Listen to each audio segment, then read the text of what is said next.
Oh, what? Ah! You all right, bud? Hello! Okay, There it is. we got there. Hi, welcome to yet another invigorating, exuberant episode of Avatar Reclamations Season 2. I'm your host, the facilitator for shenanigans, Riley. I do things online. Let's get to the other introductions. Nikki, take it away. Hi. I am Nikki, and I am a producer here at the channel, and I am running tech, and I'm doing a very good job. I play Junsho, who is one half of a sibling pair of twins with Shoza. So, Ellis, you go. Hi, my name is Ellis Smith. I use they, them pronouns. You can find me on Twitter at Hekvetica, Hekvetica, where I talk about TTRPGs and design stuff. I am playing I am playing Junsho's identical twin, Shoza, who also uses they, them pronouns. And I will pass it over to Chris. Go for it. Hey, I'm Chris, or Christiana. I use she, her pronouns, and you can find me over on Twitter at Carpe Christie. I'm playing Satya, who is the idealist playbook. I don't think I ever say that, but I'm playing her in a sort of roundabout idealist way. Like, I'll burn everything to the ground in order to ensure that the world is right.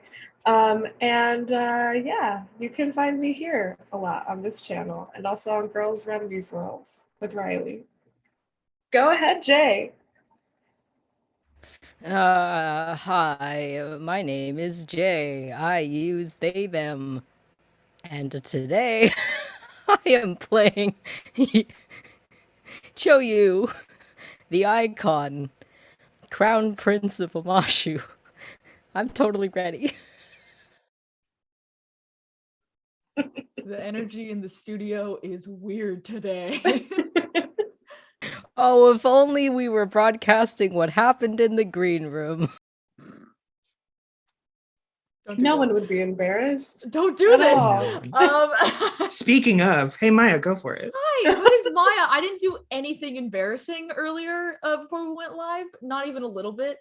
Nothing gay or my name's Maya. Shut up, Jay. You put that shit away. My name's Maya. I use she, her pronouns. I'm playing Ji Young, who also uses she, her pronouns. Ji Young is the Guardian playbook, since we're announcing our playbooks today, I guess. Ji Young is tall and sexy and strong and gay. And she would 100% do the embarrassing thing that I did earlier today. She would. Yeah. Totally. That's very, very. Thank you, dog. Hello? No! My joke. Oh my god. Every time this game begins, it takes like a good 30 minutes for us to get the sillies and the wiggles and everything out. We should just start going live during our green room, frankly. I agree. It'll warm us up. Yeah, exactly. We find our party at one of the northernmost locations in our little world, the Northern Air Temple, where, having just landed and disembarked their airship, we have two groups splitting off, right? We have the group of Shoza and Satya headed over to have confrontation, might be the wrong term, but damn, somewhere it's real close. And then we have another group headed towards the tea shop, which would be constituted of Ji, Choyu, and Junsho, right? I think I did, yes? Am I saying words now? There we go. Well, fliggle flaggle. That stinks. What's the point of Wabba even doop da beep choosing boop. this game? Well, yeah. Then we're gonna have no subtitles for this game whatsoever. how about we begin? I mean, do we want to just leap right in with that fatherly thing, or do we want to build up just a Maybe we do smidge the to- tea shop first. Yeah, maybe we do the tea shop first. I'm totally okay with that. For you, June Show specifically, this it's that very familiar sensation of going home and things being different to you in a noticeable way. The temple has been built out, new shelters have been sort of carved from its edifice.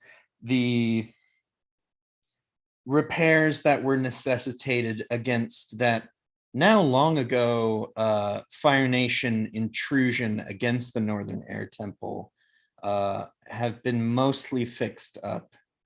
And in point of fact, there's now a sort of small town at the lower edge of the temple itself where you might meet and head up those walkways, those switchbacks that you use to get up there. Which was always where the tea shop was, easily accessible for any visitors on the road. The tea shop itself is essentially nothing more than a hollowed out piece of earth directly next to the road. It has a facade front that has been very carefully carved. Each of the crevices and cracks along its carefully and intricately carved facade is burnt black with the maker's touch on them, and a nice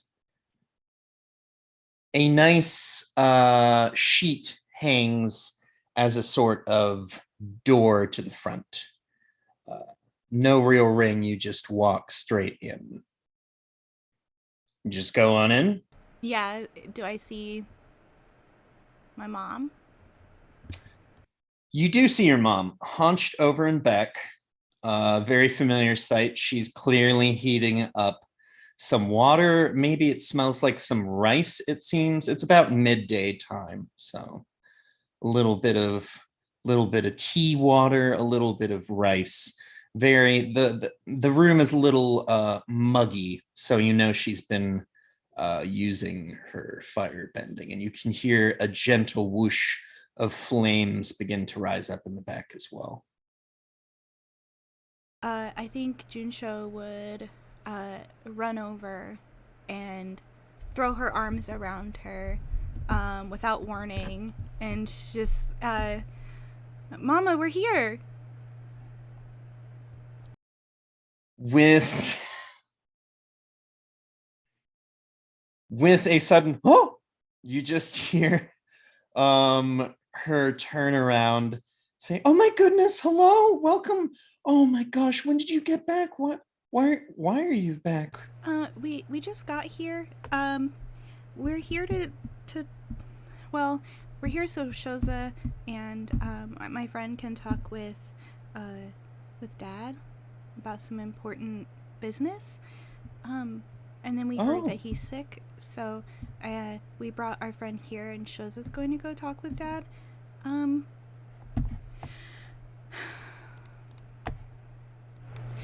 This is my friends. These are my friends. This is Chuyu, and this is G, and this is my girlfriend Izuko.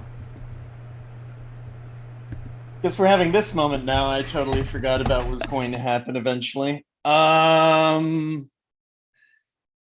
It's a very motherly and reserved sort of bow to Choyu, not too deeply, just very respectful and host wise.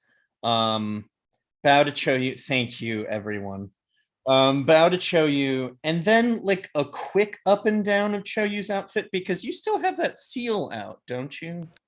Yep, I have. So Yeah. basically, it's I did not buy a green jacket, but Shoyu's season 2 look is this exact same look, except it's green and it's got dragon embroidery all over it, Yeah. in gold. And so it's that. And Yeah, so but like it's still like open all the way down to their waist pretty much, and they have like their green jade necklace and then their like family crest. It's not like out in front of the whole fit, but it's definitely on, and it's probably half hidden by the jacket, but it's there. Sure. Yeah. It's there. She can peep it. Okay, I got you. So she does that bow and then the flit and like sees the seal, just sort of doesn't say anything but gives a look askance, and then face travels over and Ji Young and bows again, same sort of respectful. And this is Izuko, like gets halfway through the bow, my girlfriend, and then just sort of like jerks up halfway from it.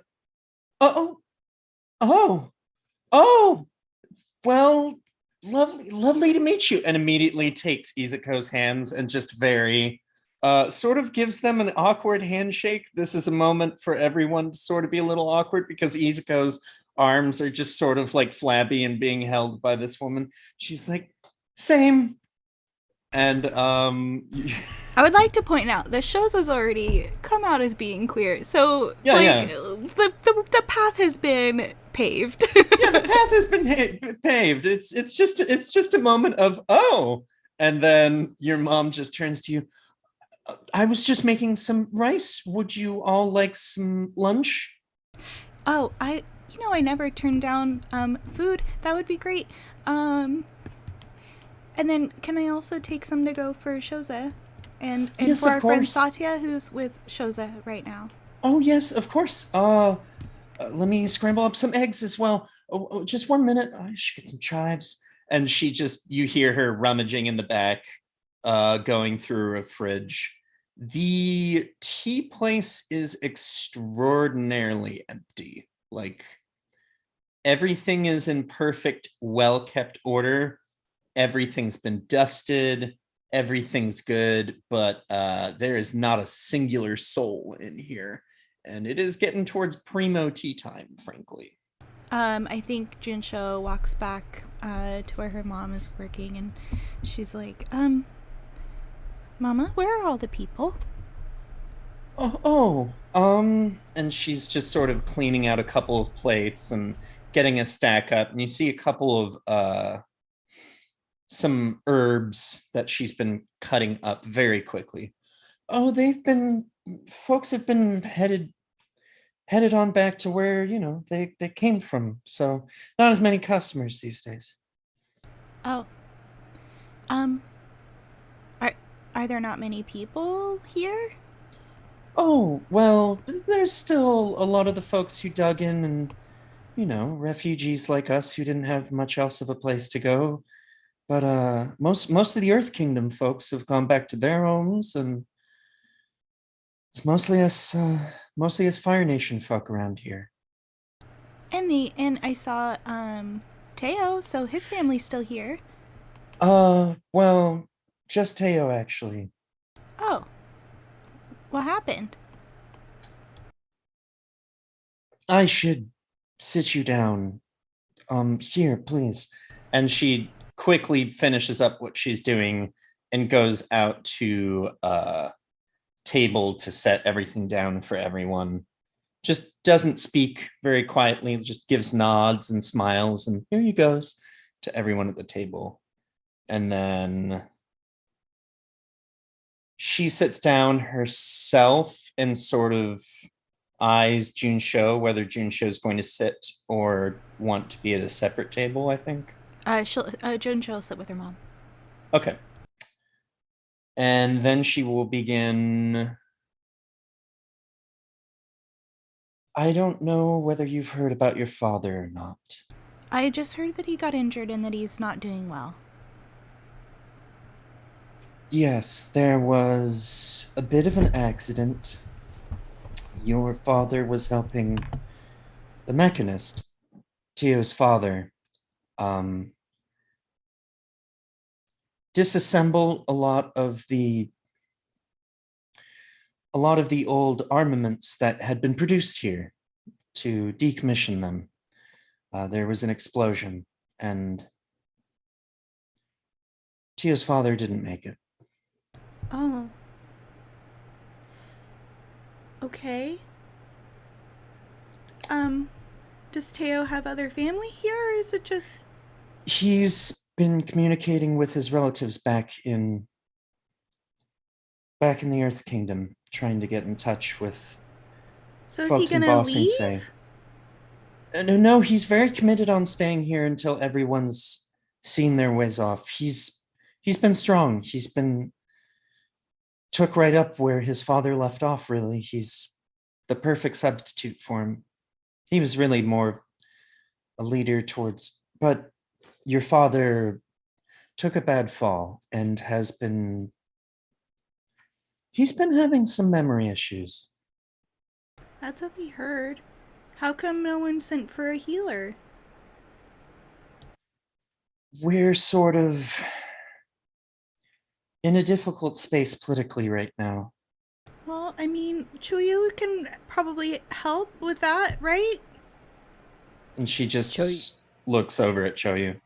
Choyu's been like just very politely sipping on this tea, just listening, trying to like process all this information that's all coming out I super should note quickly. the tea is very, very good. It tastes it's very much a nettle base, but there's also something there that tastes a bit mintish as well. It has a very nice and springy flavor. Yeah. And Choyu is what one might call a tea connoisseur, and so they seem very they really like it. And when you mention their name, Choyu just kind of like looks over at you, and doesn't say anything, but is like paying attention even more so now. Your friend Choyu might be able to take care of this. Well, I mean, they might be able to help. Choyo is a very, important person. Everyone in our group is important, but I mean, like, to other people also, politically. And I think, they would want to help, right? Yes, I would love to do whatever I can to assist in any way that I can. Thank you. We appreciate that. There's not frankly sure what you could do, but any help would be appreciated. And then she just sort of looks over across G and just sort of like gives a very and then looks over at Isiko. So how long have you been dating my daughter? And then Izuko like chokes a little bit on her tea, which she had been sipping. That's a really good question. How long have we been dating, Junsho? And like looks over as if this is the first time she's sort of hearing about. Well, I mean, officially? Both your mom and Izuko nod. Like a month when you agreed to come onto the ship. I thought this was obvious. I didn't realize I needed to like actually say something. I just thought you were being really nice. Oh no. So then when I called you my girlfriend to Shoza, you didn't know. Okay. I thought you meant friend who's a girl. You are my girlfriend, right? I'd love to be. Izuko just sort Louise. of swoons, and then your mom. Yes, about Mama, a month. That's excellent. There's a reason. So when we first met, I made her cry. So like, it's not been. It's been a real roller coaster. You know, I'm not good at talking to people, and I was trying to relate, and I did a real bad job of it. And no, sweetheart, you did a good job. And then Izuka just reaches out and like consoles you across G, kind of awkwardly. Anyway, Chuyu, you might find this interesting. Mama made the cups that we're drinking out of because she does pottery. These are lovely. They're very pretty, beautiful. Thank you. Very much appreciated. I always appreciated working with tea. Always wish I was a waterbender growing up, frankly, if I'm being honest. I mean, I But- think we all felt like that at some point or another, but now I can do really cool things because of the lightning bending. You should see some of the stuff I've made. You should see what I did to our ship. It's really cool. Your ship? You have a We ship? kind of stole it. It's a long story diplomatically. The person we stole it from deserved it. They were a real butthead. You see, you could see say Ming that. Mei kick up her leg over her other one, cross it, just sit back, and with a very June show sort of like smile, like sip the tea. Well, I have nothing but time for diplomatically interesting stories. And then I think if that's okay, we'll pull back as that story begins to be told over tea. Oh, yeah. Perfect. Perfect. I think the last shot is just June and Choyu exchanging a look like June being like, "Do you want to tell this or should I?" And then Junsho immediately just goes into it Yeah. She's So you're just like, trying- "All right." and tells the All right. most unflattering version about Fior. Oh yeah. Oh yeah, and I think it's like in this story too that June tells her just outright about like my connection to Amashu, so then that's how and then she actually knows by now. And instead of also, just when figuring. she tells the story, Nimbia sounds like a fucking superhero. Like, it's just Yeah. like the most badass. Like, Chuyu and Nimbia come out of this looking amazing, and Fior comes out of this looking like a real dweeb in Shows' words. Yep. Heck yeah. Oh, and Maya, did you have something for G? Just that G is trying to make herself as small as possible, which is really, really hard, being as tall as she is. Yeah, being tall as G is, we just see G shrinking into the background of this scene with I very wasn't involved. involved. I wasn't involved. I wasn't involved. Choyu's just looking at you like, "Gee, don't go away. Don't go away." And G's just trying to disappear. Yeah, that's perfect. And we leave as Junsho is emphatically hopping into the story. Shoza, you know the route to where your parents live. It's up at the very tippy top of the Northern Air Temple, off of in the anime. I was gonna say in the anime. I mean, like it's basically the anime. Let's just stop pretending that Western animation is all that different. In the anime, you know that like scene where they kick the fire guy meeting place out with the mechanist. Yeah. Basically that area in the temple. A nice, not round courtyard, but square, and your mother and father's place, and consequently your place, was always the door off to the left. It's decorated in the same way.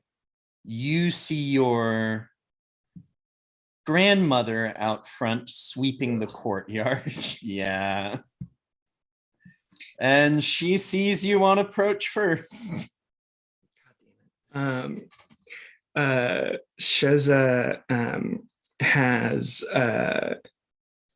split ways with Satya, asking her for a bit of privacy, and comes through the courtyard and sees Grandma, and like their face, like before they turn into the courtyard and as they're walking, is very like resolved to go do something difficult, and then they see their grandma and it just and they just keep walking. Hi, Grandma. She doesn't look up at all from her sweeping. She just continues. And then you just hear her say, "There's another broom in the closet across the way." Yeah, I'm not here to sweep. I gotta talk to Dad. So She just stops sweeping and then leans against the broom. She always has uncomfortably looked so much more like your father than you're willing to admit. Like the family resemblance runs a little too strong. It's Mhm. it's the cheekbones. It's the same gosh darn cheekbones. And she gives you that same look that your dad has given you a whole bunch of times. That sort of like half cocked sort of shake of the head. She just says, finally decided to come back around again, eh? I think this shot of the two of them talking is probably like wide Mm-hmm. landscape with one on either side, and shows us like probably twice the size of this old woman, and shows us, but my grandmother is like standing tall, whereas shows us very like slouched and resolved. Yeah. And shows us like, yeah, I just couldn't wait to get back to see you. I was is Dad like inside or? Yes, he's currently resting. Your father took quite a tumble. Yeah, that's what Teo said. Is he okay? Well, he's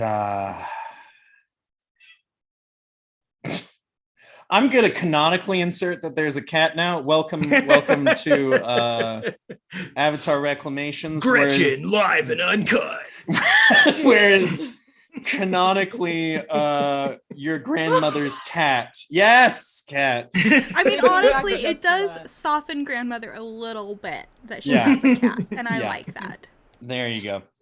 Your grandmother's cat comes outside and begins throwing itself around the courtyard playfully and distractingly, and eventually sidles up to Satya's legs off in the distance, to which your grandmother, Fansho, finally sort of looks over and acknowledges Satya, like just sort of gives a half nod. Yes, he's not quite his himself. I'm sure you'll like him a lot more, though. Hey, you beat me to it. How about that? Okay, well, your favorite protege is probably at the tea house with Mom if you want to say hi to her.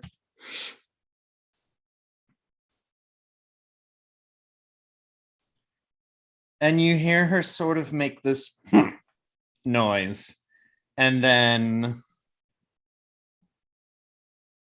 she just quietly shuffles over to the other closet beside your guys' front door, puts the broom away, and then just says, "Welcome home, Chosen," and then shuffles out of the courtyard. Yeah, great to be back. All right. And shows straightens up and kind of like straightens their clothes a bit, just standing in front of like the closed door to the house. And then they look back at Satya and give one of these. And then they turn and they open the door and walk in. Yeah. Interesting things of note. There is no light in this in the inside, which is very strange. It all of the blinds have been drawn, everything has been closed up. There are occasional lights that you do see, but they are all hooded candles. And most of them, the light that you're seeing is only coming out of cracks and corners, the way that you can't completely lock off light from those sorts of things. But you do see one long, thin ray of light come from the end of the hallway where your parents' bedroom, is.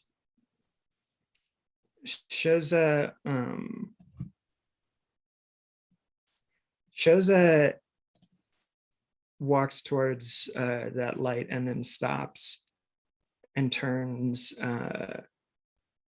It's probably not like a ton of different hallways, so probably in that same hallway, opens the door to their and June's room. Yeah. Do you want to describe your guys' room? Yeah, I imagine that even if dad or grandma wanted to make any changes, I doubt that our mom Ming Mei let them. So I imagine it's very much like the same as it was. And it is, I think the assumption would be like, oh, there's like a messy, awful half of the room for Shoza, and then like a tidy part for June, but the opposite is true. The like nasty, like messy, like area is like all June with like a noticeably smaller like bed. And then there's just like an orderly, like, pressed sheets side of the room that it shows us. Very military. And yeah, very Mm. military, very, standard. And Shoza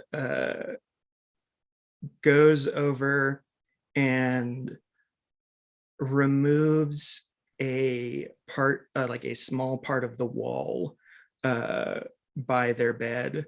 Mhm. And there's stuff in there that like is just would be relevant to them only like as a child.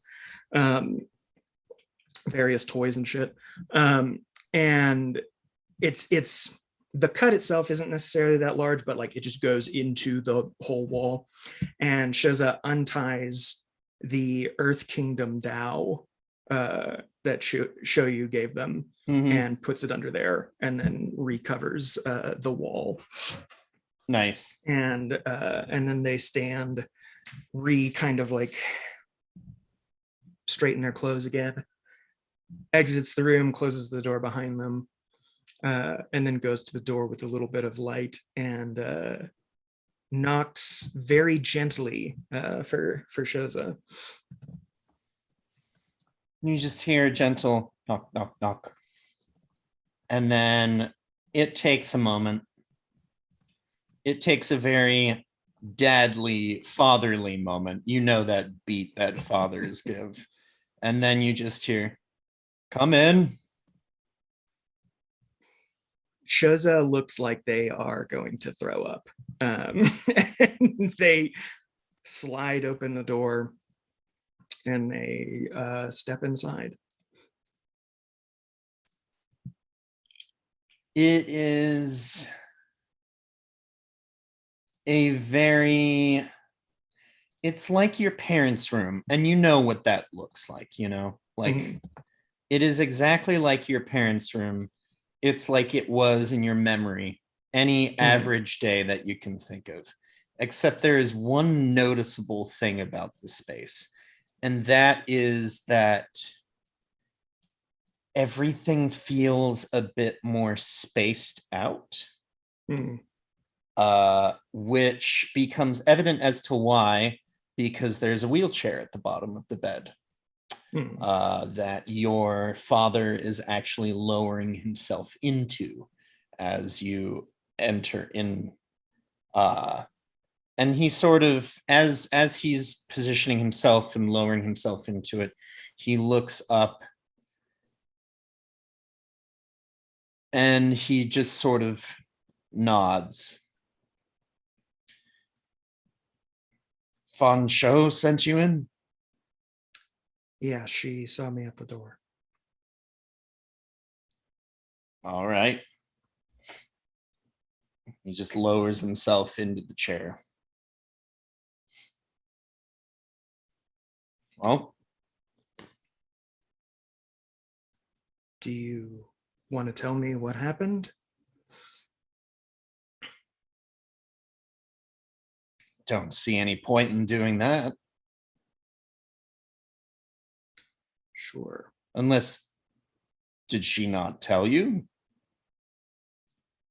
Teo mentioned you had a fall when we got here. He's a good kid. He's a good kid. He is a good kid. So you just fell while you were walking, and now you're in a wheelchair?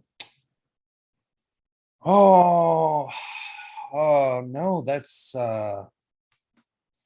no. I was helping the mechanist who we were trying to take something apart. I was helping him take something apart. I was helping him take something apart, and I'm sure she told you the rest. Did she? No, Dad, I didn't. Grandma didn't tell me anything. I spoke to Teo about it. All he told me was that you fell. Sorry, what did you say? Shoza just kind of like looks to the side and grinds their teeth.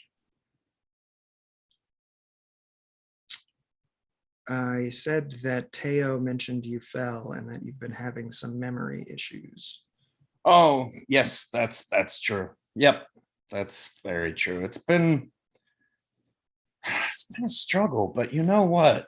And he just sort of slowly rolls his way over to one of the windows and opens it up and looks out.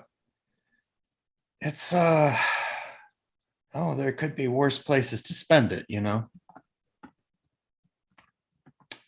Should we get going then, or are you just here for food?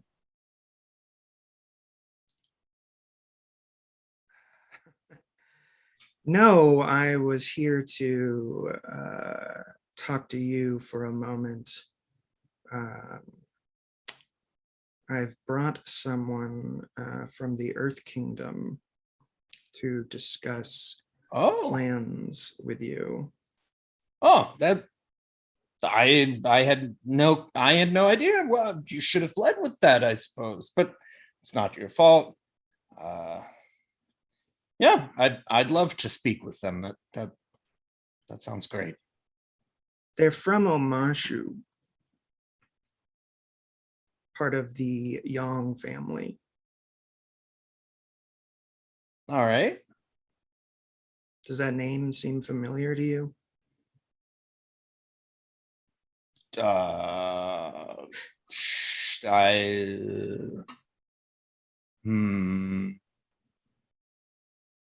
It does. Yes. Yeah. Yes. Yes. It's that's the royal family, isn't it? Yeah, the royal family Yes. from Omashu. From yeah. Omashu. Yes. Yes, or one of them, I think. One of them? Well, there's a bunch of those Earth Kingdom families running about, isn't there? Yeah, there's a lot of families in the Earth Kingdom. Oh, yeah, there are. Especially with that Fire Nation attacking. Fire Nation isn't attacking. Well, what do you mean? We're in the middle of the war, aren't we? And I think that line just like hangs in the air. And we watch shows us standing there, arms or hands, I guess, crossed like behind their back, straight back, looking at their father in this wheelchair. The lights all low, kind of just streaming in. And Shoza is quiet for a while. And then after a moment, he looks at you again. Oh, I'm terribly sorry. Where are my manners? I am Shoyun. You are.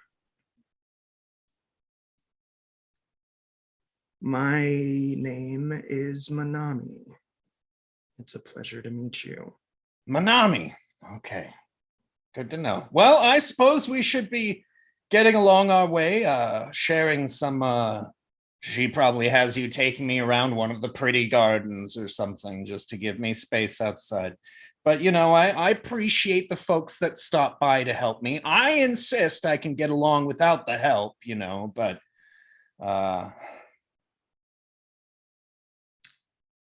since you're here. Shoza walks around and starts wheeling him out of the room, down the hallway. And as they pass the door to June and Shoza's room, Shoza says, so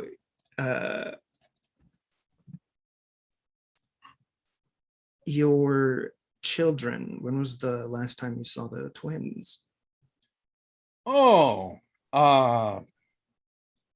yes. Well, when would that have been? Oh, they went on vacation with their mother, I think, a couple weeks back. Ember Island. They should be back in a short while. Shoza's hands tighten on the wheelchair. Yeah, I think they'll be back before you know it. And Shoza opens the door, pulls them out, and Shoza looks around for Satya. Mm-hmm.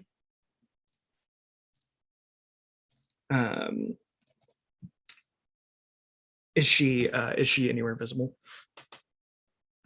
When she knows that you're passing by, she won't make herself visible to you. Shoza looks over to Satya and says, Mr. Lee, this is Satya. She came with us with the Earth Kingdom delegate. Oh, well, lovely to meet you. Delegate? Well, oh, that makes sense. I mean, if we're doing this and really making it happen, well, that's very nice of you to come along. Thank you. Appreciate you accompanying Manme. Manami. I should write that down. And he just pulls out a small flip pad of paper, and you can see this thing is just full of pages and pages and scribbles, and he's got Maname and Satya. Yeah. Satya. He spells it Satia, Satya.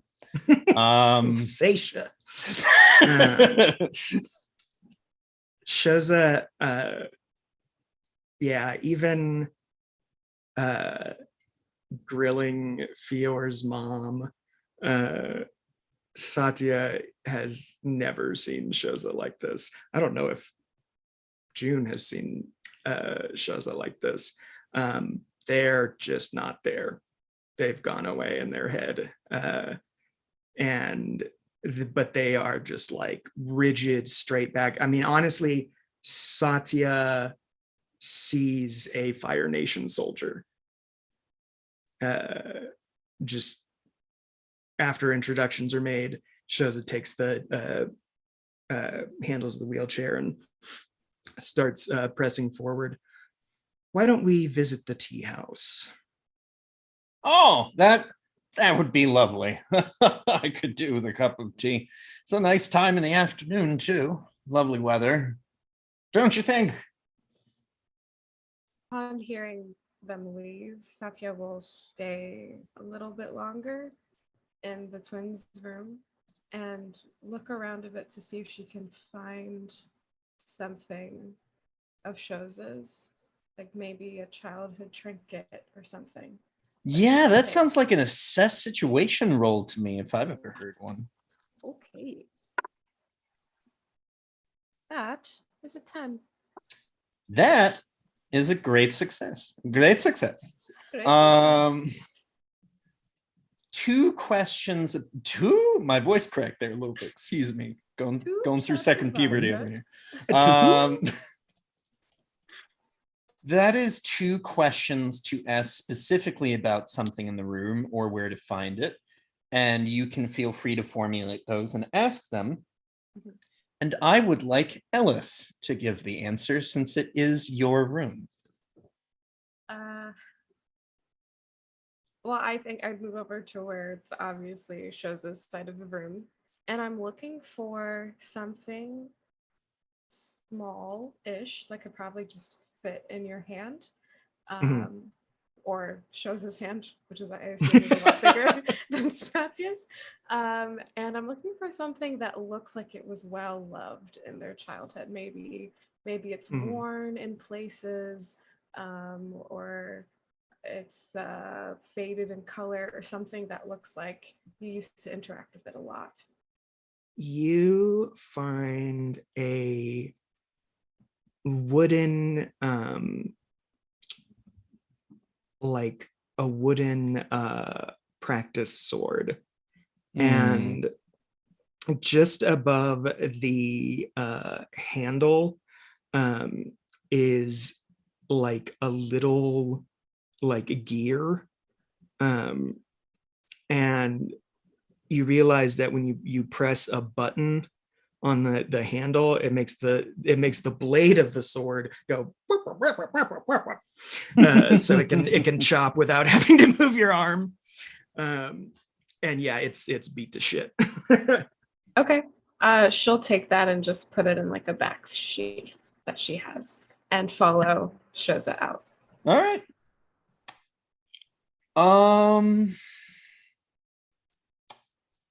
Yeah, I think June Show made that as the implication, right? 100%. Yeah, for sure. Do we want to stick with Dad for a second or go back down to the tea room? What are we feeling here in this moment? I will say that Shoza's going to find a place very close to the tea house. Mhm. Probably like he mentioned, like a garden or something, and then go to the tea house just without Dad. Whether or not Satya comes with them, that's their decision. But basically, find a place to put him that's warm and nice.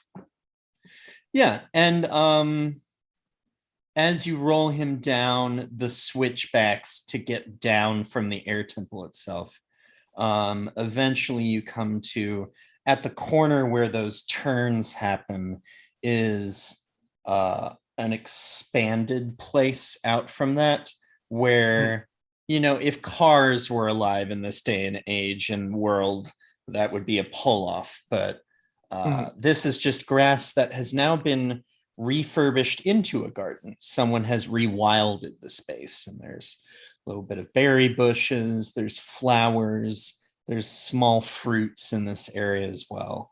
And it's very much within eye shot of the tea house. It's about a 5-ish minute walk from it. So like easy to peek out, take a look, come back in, but still at a distance enough to be away from it.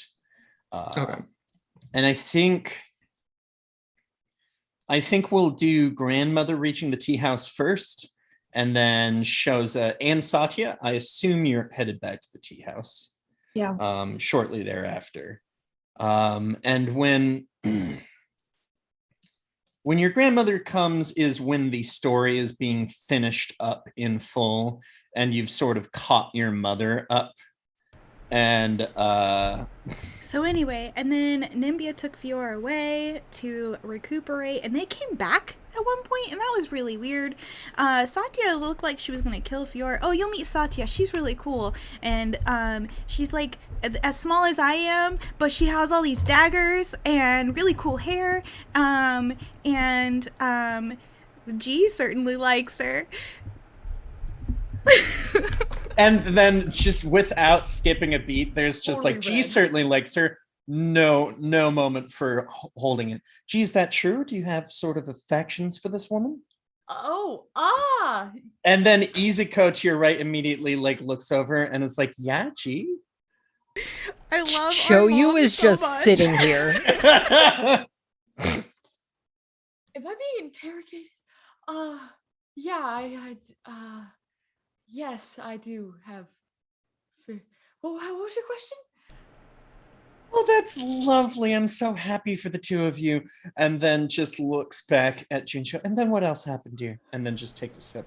And then She's like hyperventilating a little bit.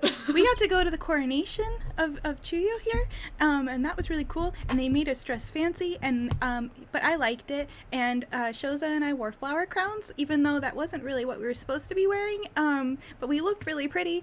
Oh, I'm sure you did, sweetheart. Like, she's just, I imagine this conversation is you just volleying and her like getting in shots back exactly when it's a very fluid tennis match that you all are holding right now. Yeah, Choyu is just watching this and is like, oh my god, what is happening right now? Like, just making eyes at G across the table, like, what? Like, anytime the two of you aren't looking at me, Choyu's like... And then, like, back to composed. Like, I feel like every time the camera goes over to Choyu, they're, like, freaking out a little bit. And then as you're getting to this point in the story, you just hear from the back of the room, Junie! And then... and then your grandmother rushes in and gives you a gigantic Alice, you realize the big captions hug. are still picking you up, right?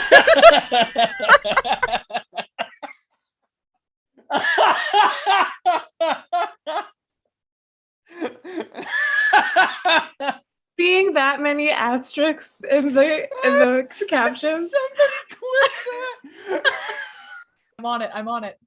God.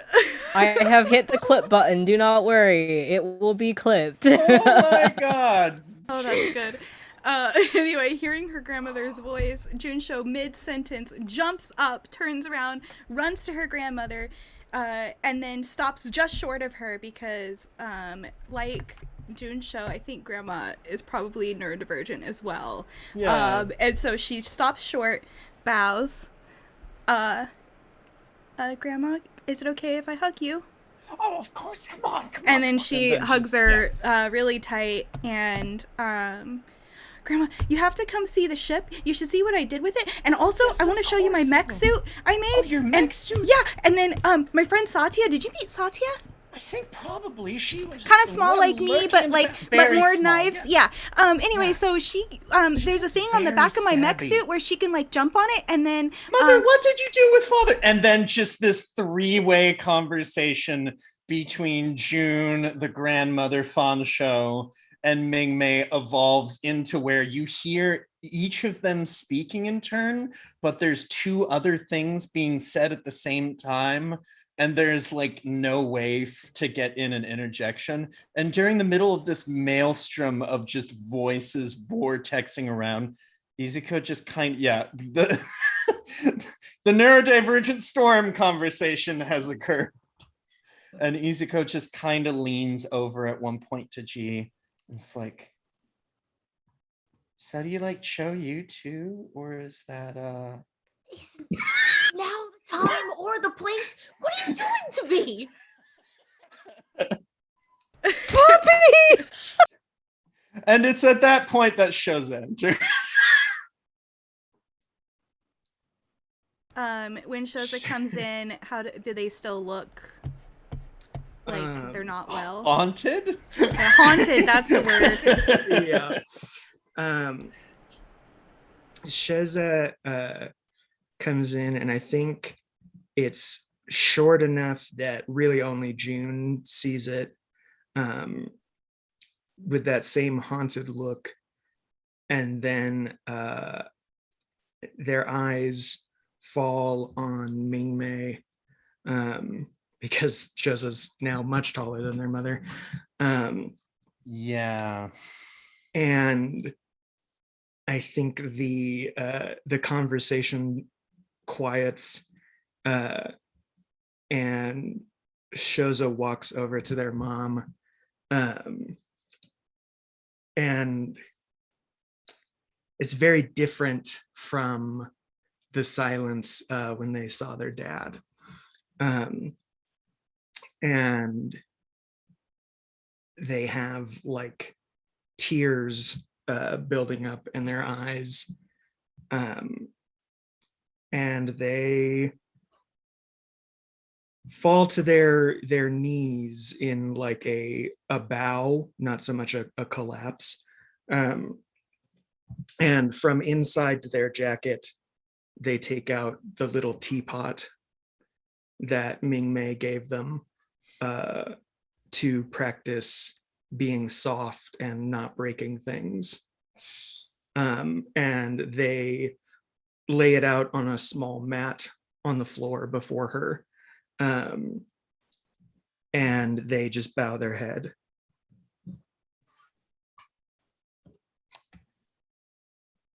I'm going to cry. Right? I know. I was like, this is the episode where I cry. I am actively tearing up. Bro. It might have been hard to get through narrating all that. It's fine. Yeah, she allows, it's that way. God, I'm not even a parent. I don't have kids. What is this feeling? One moment.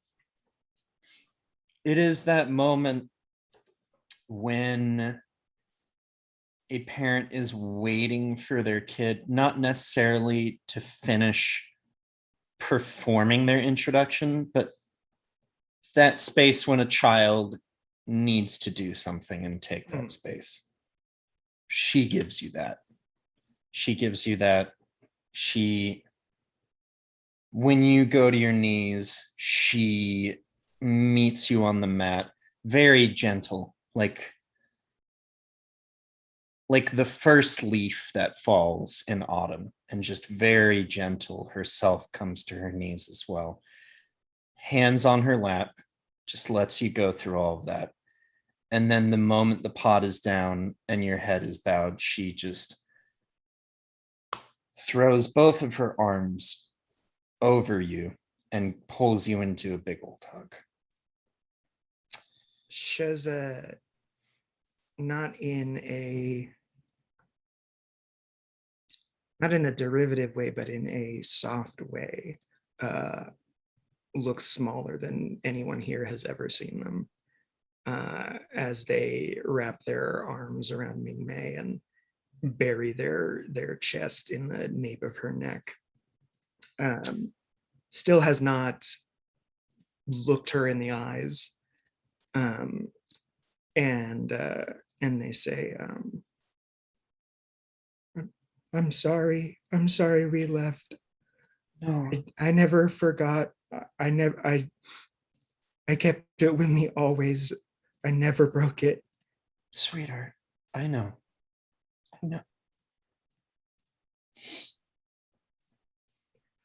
And they kind of pull back and wipe their face, which is just like gross giant anime tears, and like anime snot. And you say, what happened? What happened to Dad? She just goes to give you a nose wipe and then like stops a little bit and then pulls out a big, too big for her, like big sized handkerchief. A big handkerchief. A for big big handkerchief. It for shows the big size. Hands it to you. That is not the first time she's handed that specific handkerchief to you. Shows it's like one of those things where the familiarity of it is almost lost on the person because it's so familiar. Like they don't, it's like they don't even see it because it's just so familiar. Because it's just so natural to the setting. Yeah. Yep. And they take it and they just, the least ceremonious, especially after this moment, just yeah. And then Grandma Fansho just leans down to Junsho a little bit and just says, "You wouldn't believe the sort of laundry I had to invent to get the snot bubbles out of that." And Yeah. just It's kind of interesting glaring. how many of our inventions are just to, fix things. It shows it breaks. It's true. I swear to goodness, it's But Been a true. lot of honestly, it's really opportunities for good this for family. my it's really good for my creativity. Because like if I run out of ideas, I just think, okay, what's the last thing shows it broke, and then I have a new Oh, one. sure. I'm glad it's good for your productivity and creativity, but I will tell you, it's been quite nice not having my.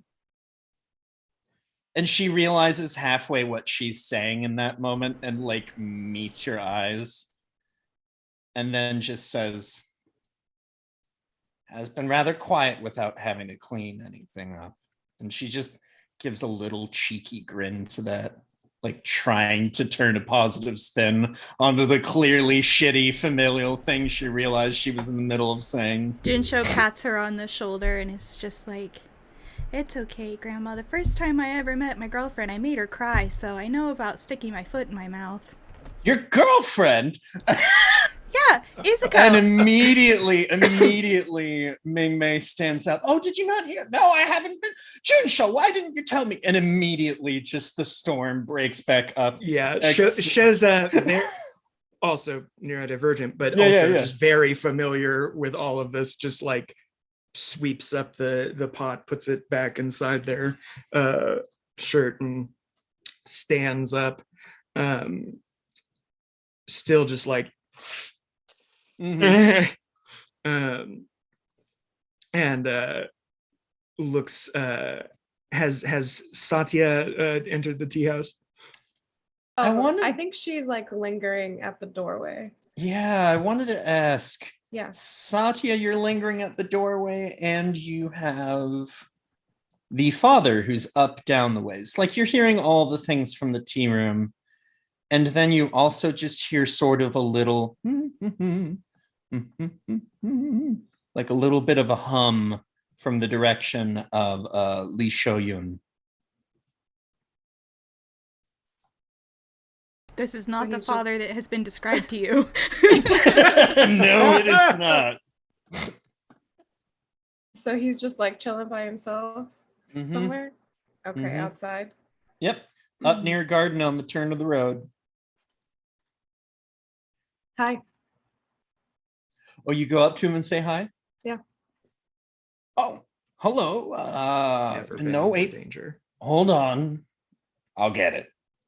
Satya. Mm-hmm. Satya Joshi. Satya Joshi. Mm-hmm. Do you recognize that name? Joshi.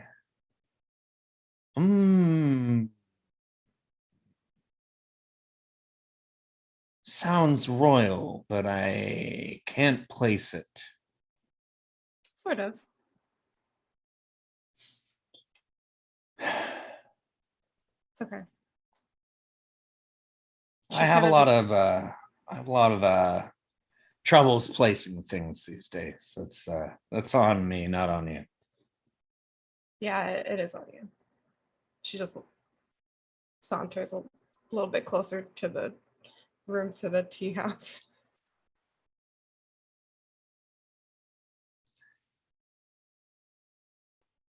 And I think that's where we're going to leave it for a little break before we come back from our tea house and have some more parental reunification shenanigans going on.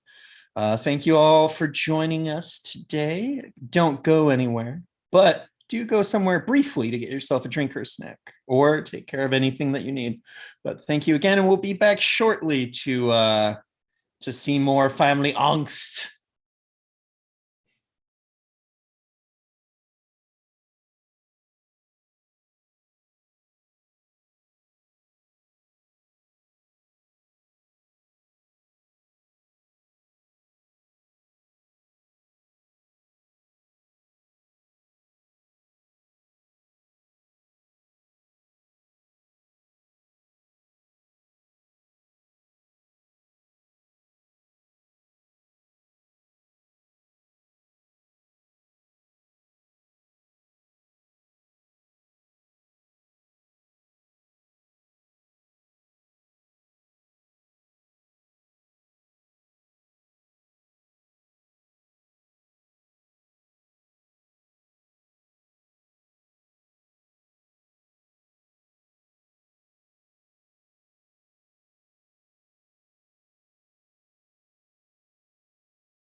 Hello.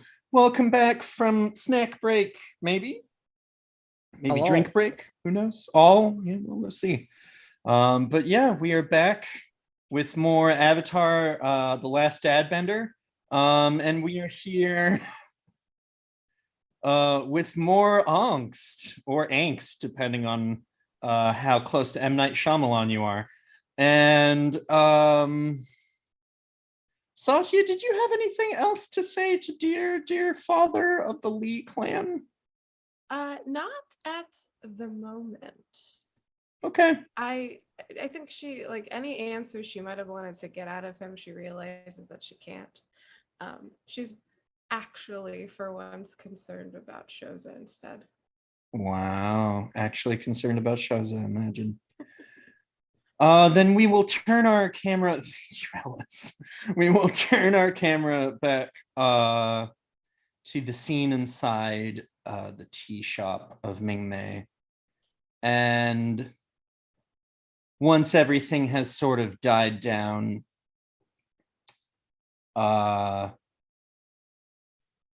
when more people show back up, Ming Mei will sort of kip off to the kitchen as Fan Shou, the grandmother, begins talking and going back and forth with Junsho. And eventually, Ming Mei brings out some onigiri and passes it around table, gives everyone a little ball of it, and then just gently sits down. So, and she turns to Cho Yu. How might you be able to assist? I don't mean to. And she looks over at Shoza and Junsho. Put upon you, but if you're able to help in any way that you can, we would love your assistance, of course. Maybe That we could get a is- healer? That is what I'm here for. I will do anything that I can do. I would love to help. Thank you. A healer would be great. We've been trying to petition both the Northern Water Tribe and the Earth Kingdom for some sort of assistance, but we're on somewhat delicate footing. And then Fan Shou just interrupts and says, they just want us out of here. They want us gone. They don't want to deal with it. What are they not wanting? What are they not dealing with? And then your mother turns to us. They're claiming that since the air nomads no longer exist to claim this space, and since the area is technically on Earth Kingdom land, they are trying to, what's the term for it? Annex the land back to the Earth Kingdom. And we don't have much of a place to go. Oh, does anybody talk to the Avatar? Isn't that kid like a airbender? He is, and Wow, we finally mentioned the Avatar on the we Avatar finally show. mentioned the gigantic owl bear in the room. Roll. Or rather, oops, I mean Hi, Bison. yeah, Sky Bison in the room. Fan Shou, at the mere mention of Avatar, you just hear her go, and then says, Avatar, just running around the world, sticking his nose into all sorts of business that doesn't include him. That's his job, Then- Grandma. And then Ming Mei Literally just what he's supposed to do. Grandma. pipes up. Yes, he literally is charged with the great. She's like, he's too interested in gallivanting with his friends and showing off his immense powers. If he actually gave a crap about the people, the common folk, he'd be figuring out all this business on the coast with that Republic City nonsense. He did save the world Yeah, kick at the end of fireworks the at us. war. Save the world. And then Ming Mei just shoots a deadly look at her mother-in-law and just says, Lee, how about you go check on your son? And then just very quietly, the two women look at one another. And Junsho then leans over to Fawn shook. Shoza. When did our grandma get to be so old and mean? She's always been old and mean. I think she was born old and mean. I don't know about that. And and you just hear her harumph look over and then just give a loving pat on both of Junsho's shoulder. Just says, Junie, sweetheart, how about we go say hi to your father? I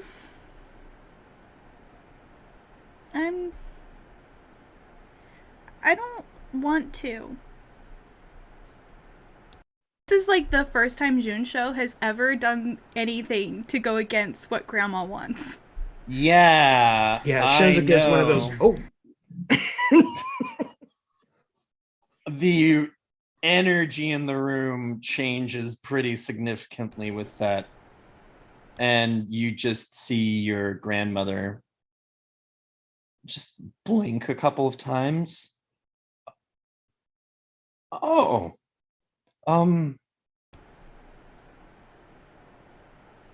then you see this interesting look exchanged between your mom and her, where it's not exactly like there's a certain animosity there, but there's also a weird sharing of respect almost.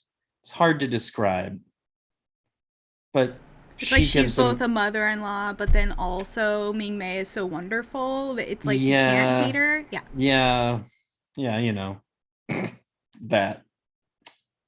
And she nods and says, oh, all right then. And Shoza is just grinning ear to ear. She shuffles her way out of the tea house. And I think, Satya, how close to the door are you? I've just stepped in and I'm probably standing to the side observing. Okay. As she exits, she just gives you sort of a strong sidelong glance, top to bottom appraisal, and then just walks out past you. Her grandmother? Yeah. Does she want this smoke? I was gonna say, geez. Does she recognize, like, does Satya look like her mom? Yeah, that's a good question. Satya, how much do you look like your mother? I'm the spitting image of her. So maybe Grandma recognizes you. Why? Hello. Why does your grandmother recognize Good question mom? Why grandmother might recognize her in some capacity, yeah. G is just gonna go and stand by Satya, just in case she needs to hold her back or support her, whichever happens first. Both at the same time. Yeah. Shoyu has like shrunken back with their tea and is just enjoying their tea, but is like just moving away. And I think Satya sees that and is like, notices G coming, is kind of confused and panicked, looking between G and Choyu and their grandmother and going back and forth, like really trying to be in charge of the situation like she likes to be, but is feeling a little floundered.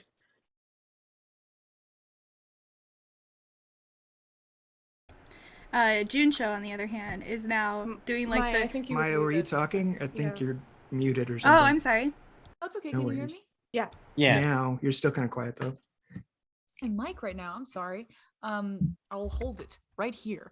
Oh yeah, that's a lot better. Is that that's great? Better? It is better. Okay, here it is. The mic. You could just stack it on some books or something. Okay. So I just gonna say that I think G puts her hand on Satya's upper arm, and tries to just sort of like emanate calm, like it's okay, just breathe. like whatever, like without saying anything, trying to communicate like whatever's going on, we will handle it and it's going to be okay. We don't have to figure it all out right now. Just like trying to comfort her quietly. It works to some extent. Cool. Junsha, who has justified grandmother for the first time in her life, is sitting there like the paper bag, like thing, and then looks at Shoza and is like, how's Dad? Their eyes just like just 1,000-yard stare. Oh, that bad. Okay, let's No, go. June. Hmm? No, not like you think. It's not. And Do we want to go to the kitchen? We can go to the kitchen and talk. We can make more food and talk.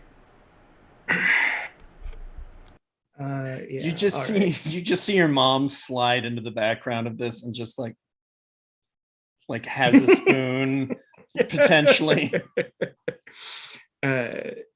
Shoza stands up and like heads into the kitchen to talk to June. Okay, so what happened? And Junsha's like not looking at you, she's chopping vegetables. Shoza has their arms crossed and is not helping in the way they usually would, and then just starts pacing with their arms still crossed. He does.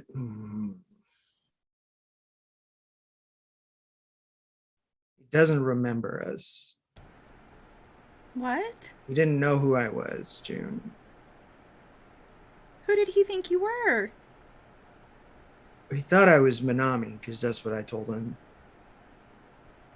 But yeah, he doesn't.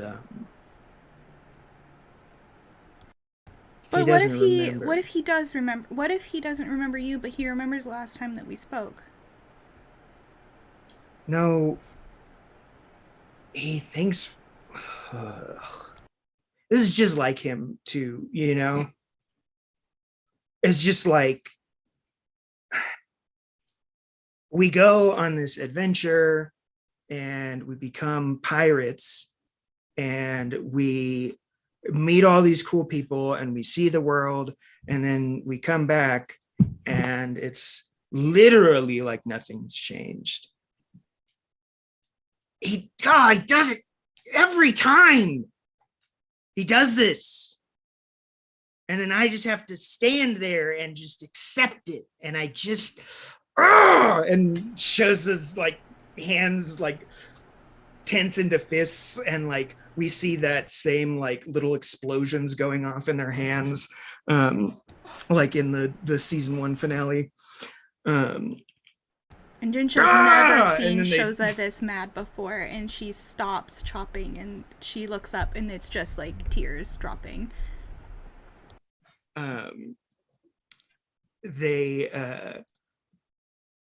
They sort of deflate, but still angry. Just he thinks we're still in the war. He thinks we're still in the 100-Year War. He thinks that Shoyu's here to be some delicate and speak with him on behalf of, I don't know, probably the Fire Lord. He loves the Fire Lord so much. Well, maybe remembers the Fire Lord. I mean, for like that purpose, at least, like he might tell us more because he doesn't realize like what he's giving away by telling us. You know? Yeah. I'm sorry. I'm sorry, Shoza. You don't have to apologize to me, June. You never have to apologize to me. He has to apologize to you. That's why we came here. You think I care what Shoyu's doing with the Earth Kingdom? I don't care about the Earth Kingdom. I do. Well, I don't care about the Earth Kingdom. I care about Shiryu. Yeah, I care about Shiryu too. I'll write a poem about it later, but it's the he just before we got here, I told myself I was gonna go talk to Dad and I was gonna tell him that whatever it was that he did or said to you the night before we left, or the night that we left, that he had to apologize. And now I Sure, can't. He wouldn't have apologized to me anyway. He didn't say anything to me. We left because of what he What? said about you. You said about me. And now Junsho's like What did you crying say even about harder. me? He was gonna take you to war. And What do you mean he's gonna take me to a war? He The was war gonna was take already you. over. Not to Dad. And I couldn't let him take you, and so we left.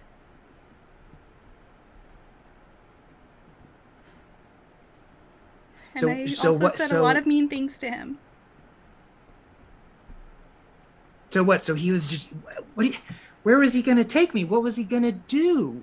There was the Fire Lord was already gone. Yeah, but there's other people, like there's rebels, and there are other people that he thought if he took you, and there was other firebenders that he tried to talk me into going so that I could make things, and that's not what my inventions are for. Well, my mech suit's kind of for fighting, but it's also for lifting. Yeah. Heavy things. Yeah, because you're not around all the time. I'm not around all the time. He wouldn't have apologized to me. I am the one who said awful things.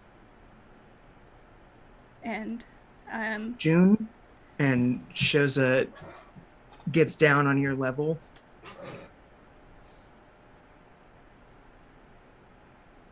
You don't have to apologize for a fucking thing. There is nothing too mean you can say to a bitter old fascist. That's a big word. I was reading up on the way here because I had a lot of stuff I was going to say to him. You don't ever have to defend yourself to me. And as long as I'm here, you never have to defend yourself to him. And if I have to make him remember that, I will.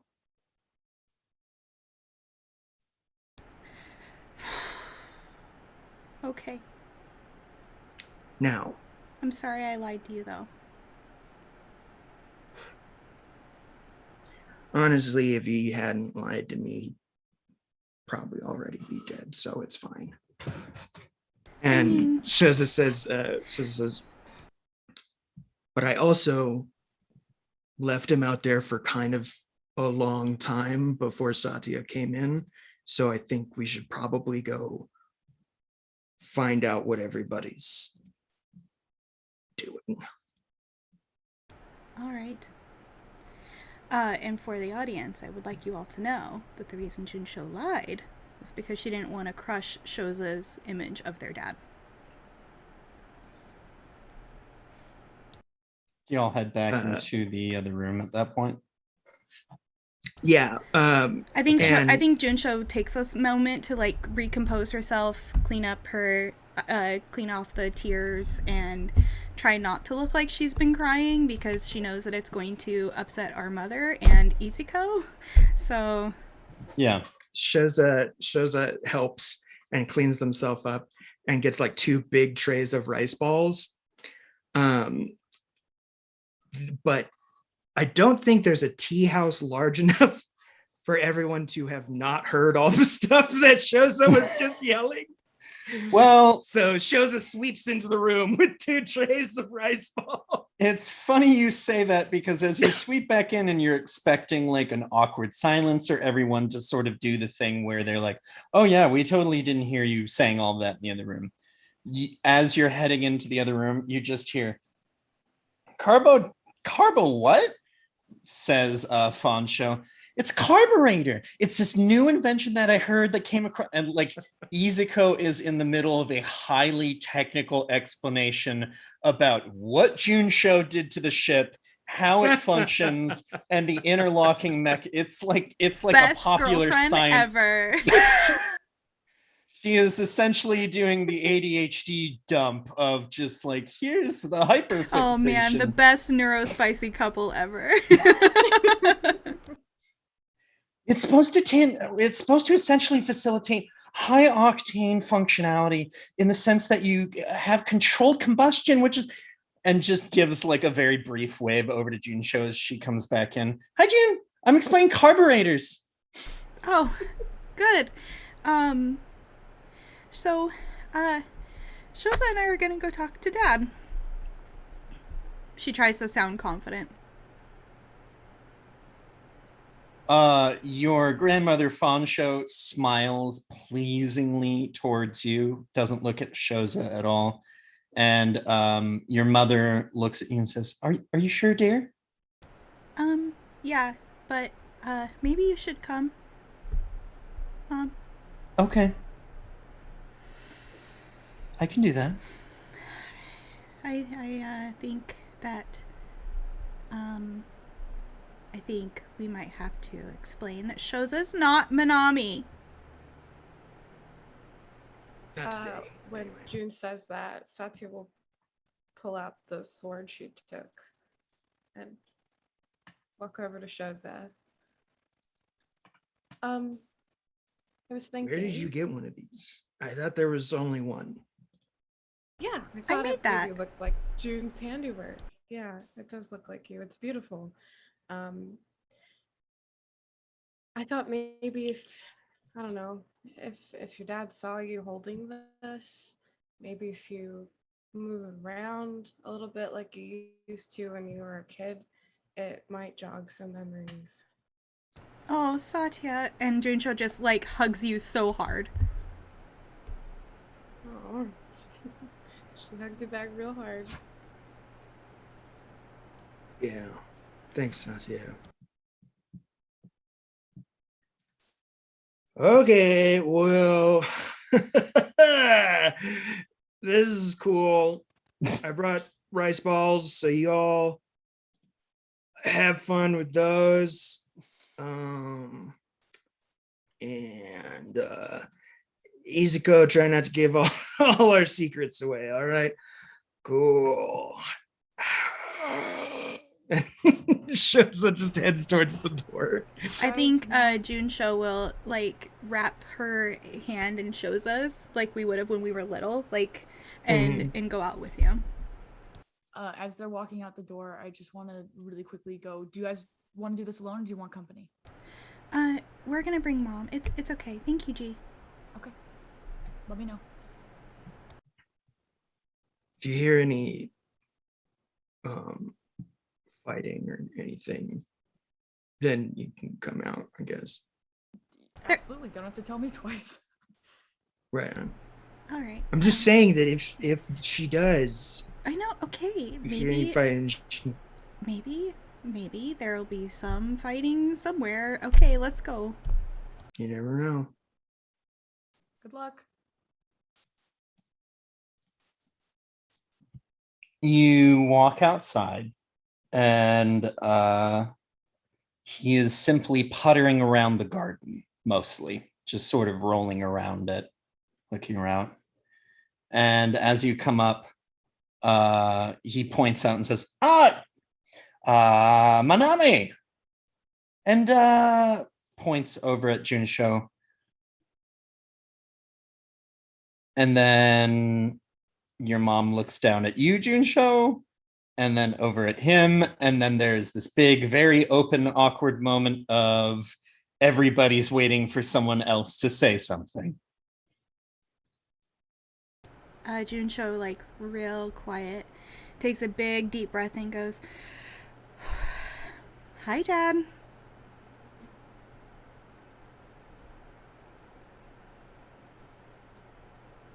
Oh, hi!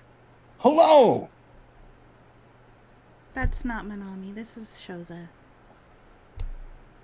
I know, they're much bigger than the last time you saw us. Oh, wow. Yep. Oh, seems like y'all were gone at Ember Island more than a month. I don't know, getting a little. We never big went to there. Ember Island, Dad. I still haven't been to Ember Island. Dad. We've been gone for like 3 years. Oh, not at Ember Island. No. Oh, We were pirates for a while. That was cool. And now pirates. Yeah, and now Yeah. now we're traveling with royalty, which is also pretty cool. We've eaten a lot of really cool food. We did, yeah. I've gotten into lizards in kind of a big way when they're fried just right. Fried lizard, huh? It Yeah. wasn't a lizard. It was bread. Okay. June refuses to eat them, so I don't think. Well, she looks like somebody who wouldn't. I totally get that. Fried lizard, you said. Yeah, it's like they take a lizard and then I guess they fry it, and then it tastes just like. I mean, you can barely taste the lizard. But we're not here to talk about fried lizards. Oh, sure. We're here because we're traveling with somebody, a representative of the Yang family. Everybody keeps saying that name. Royals? You're traveling with royals now. Yeah, we're kind Good of for a you. big deal. Yeah, good for you. Yeah, that's Big a deal. huge Yeah, that's deal. true. Yeah. Yeah. Earth Kingdom royals. Yang Yeah. family.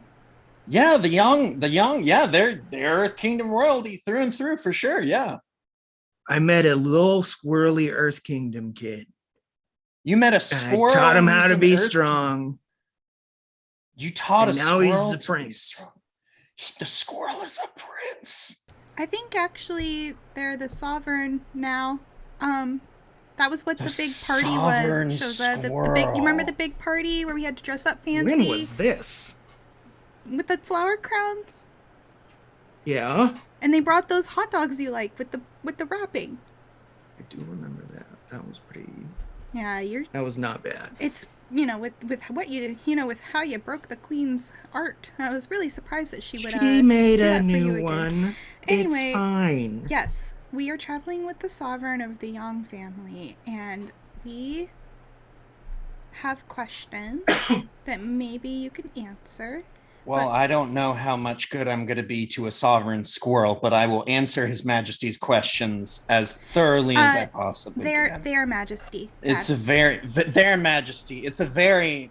I mean, I knew that the bear was ruling the Earth Kingdom now. That's just impressive that they've got the squirrel in Omashu. I think that's okay. highly Yeah, it seems like a inclusive. big thing they're into there. Very I don't know. inclusive. Maybe it's Earth Kingdom stuff. In Junsho's head, you hear an narrator voice, but it's Junsho going, "When did Dad become as smart as Shoza?"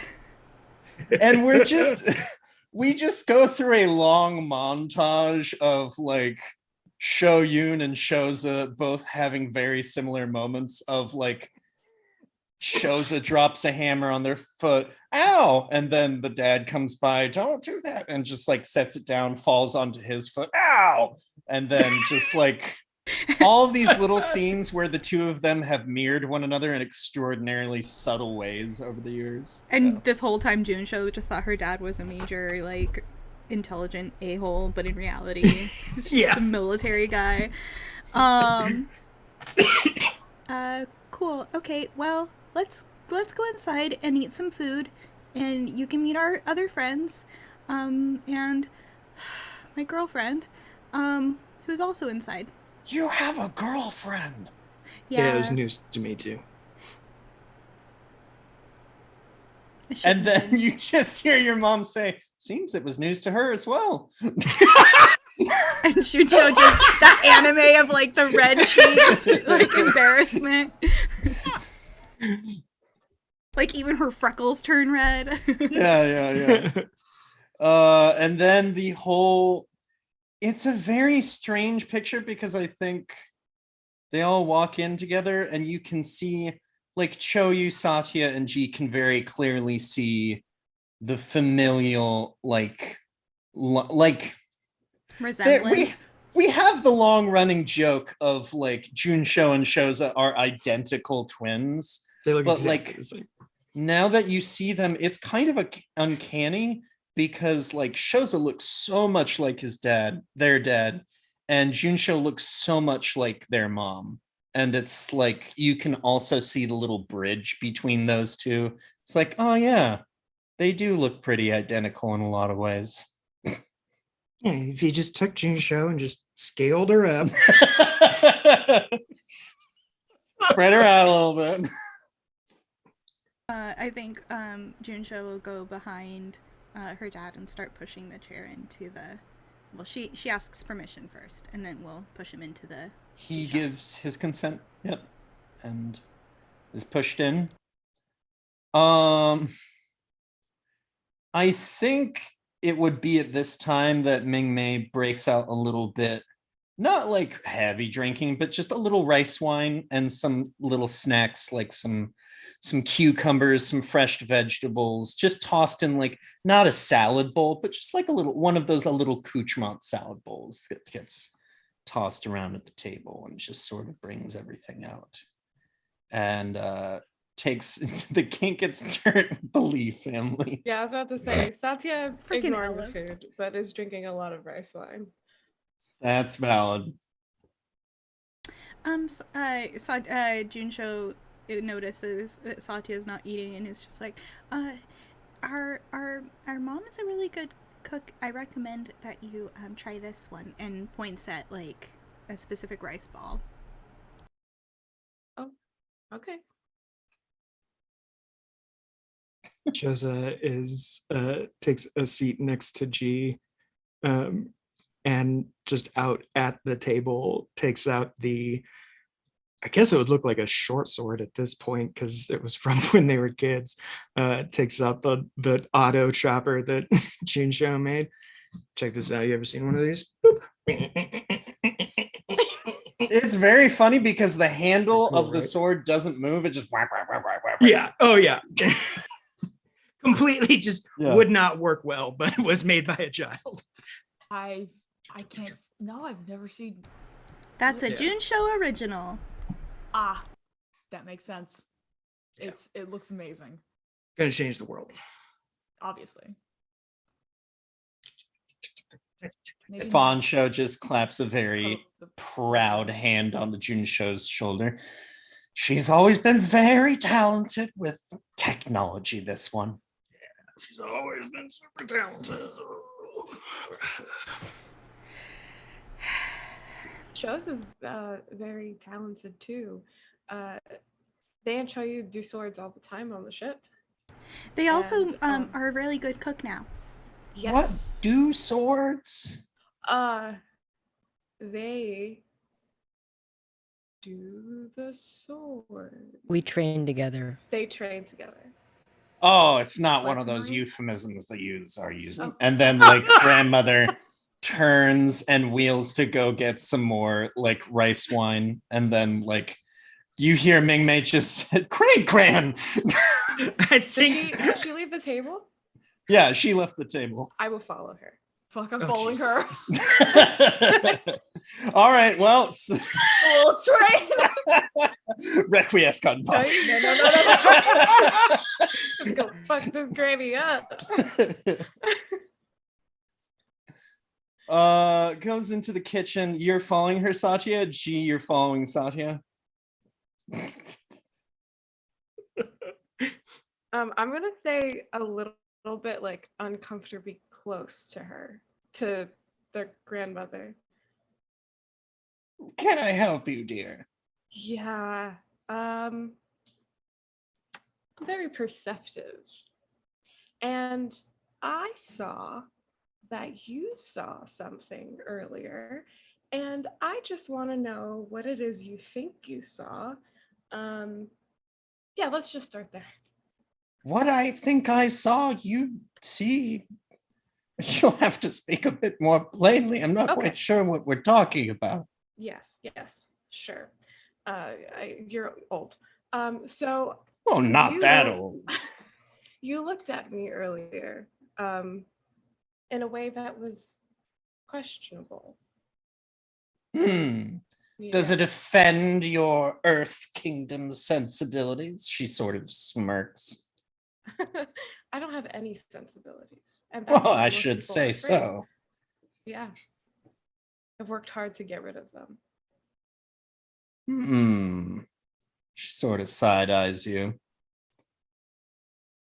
Sometimes it is sensible to dispense with sensibility. I don't disagree.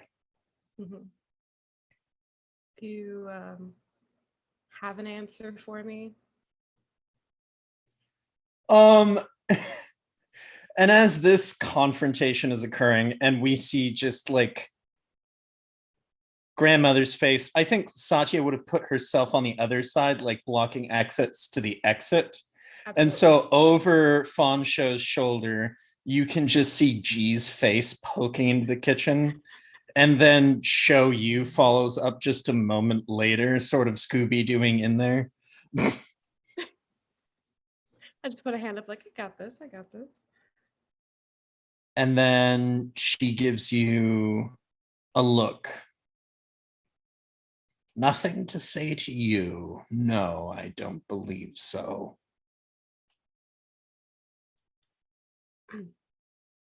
You know, and she turns, pouring a couple cups worth of tea and water.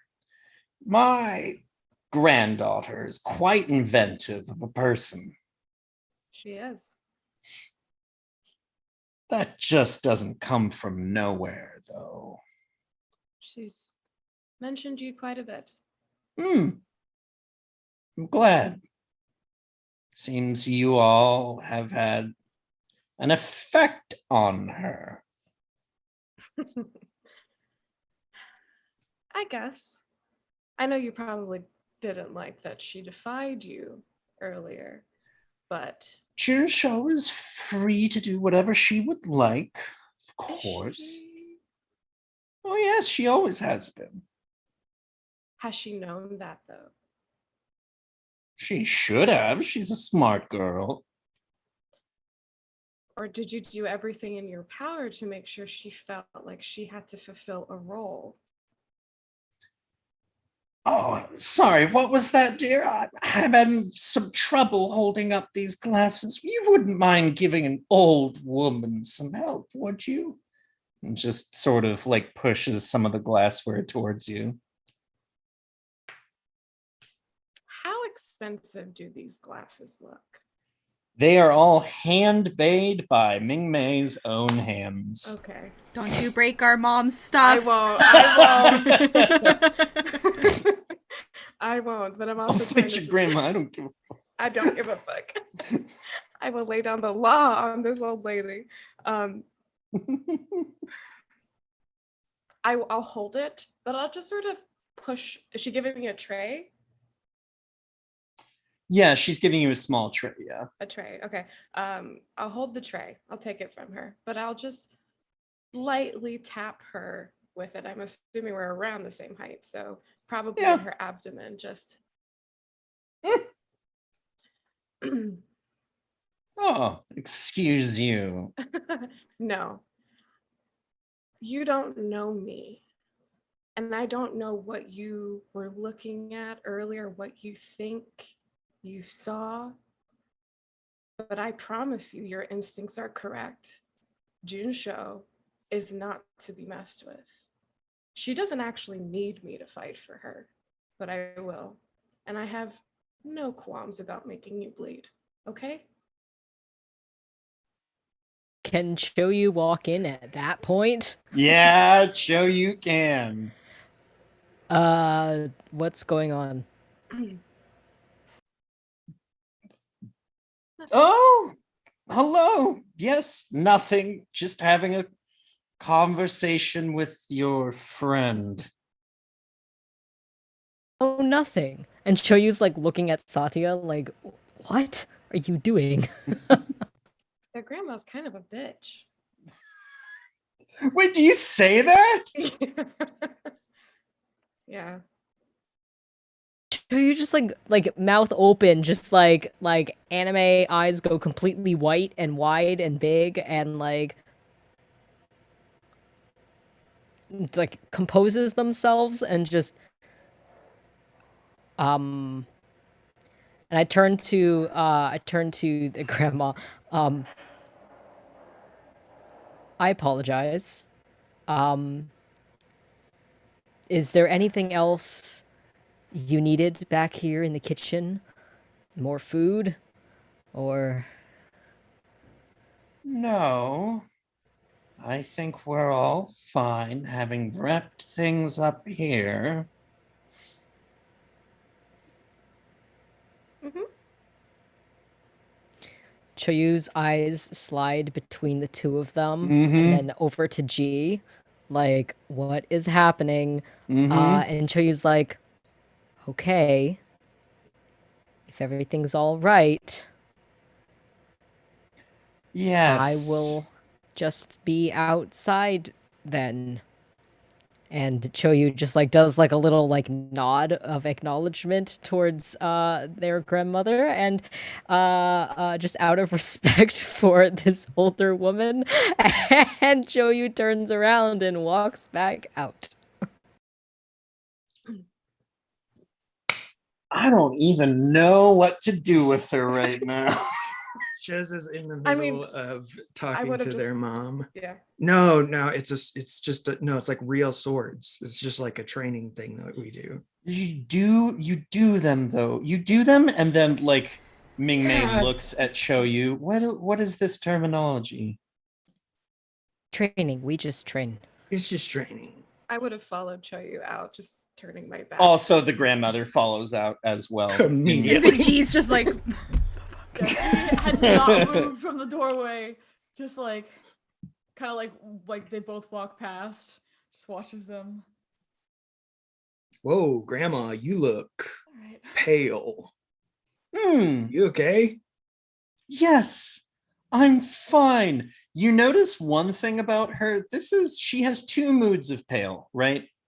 There is stark white, and then she gets this line on the ridge of her cheekbones that gets very bright red when she is beyond furious. And that is the reddest you have seen her cheekbones in a long gosh dang time. Cheekbones are real red. Huh. maybe grandma's had too much rice wine and needs to eat Oh. something. That must be it. Yes, you're right. I should eat something. She takes a salad and fills her bowl with salad. I'll put the tray down and motion for Choyu to follow me outside. Choyu follows, just kind of like looking back at this whole scene like, okay, and is gonna walk out with you. After them and tries to decide if you should go with or not. You could. And then goes.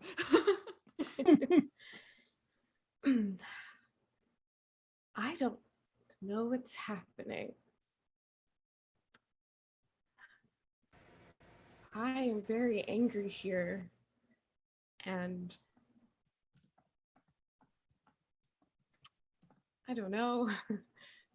I'm not handling things well.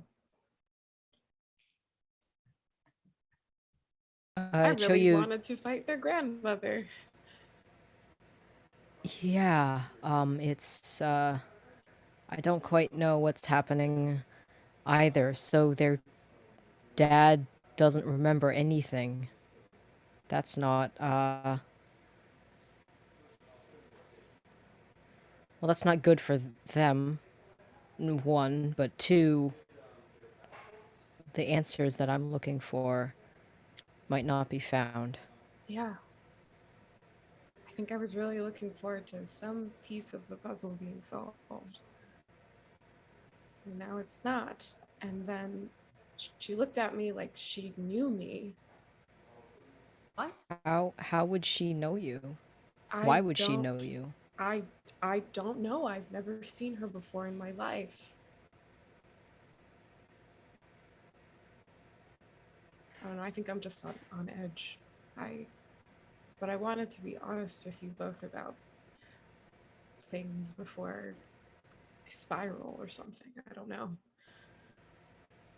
Would it help to remove yourself from the situation for a little bit?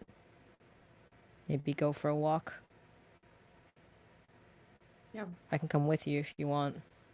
But part of me is like, if I should even attempt to talk to him about it. I mean, maybe their grandma knows more than we think. It's worth the shot. Gee, what do you think?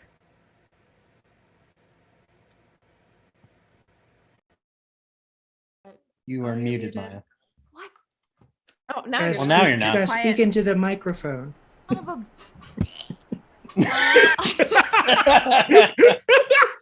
I'm sorry, this is pissing me off. I don't know why it's. No, we being can hear you weird. fine now. Okay. Yeah. Okay. Yeah. Okay.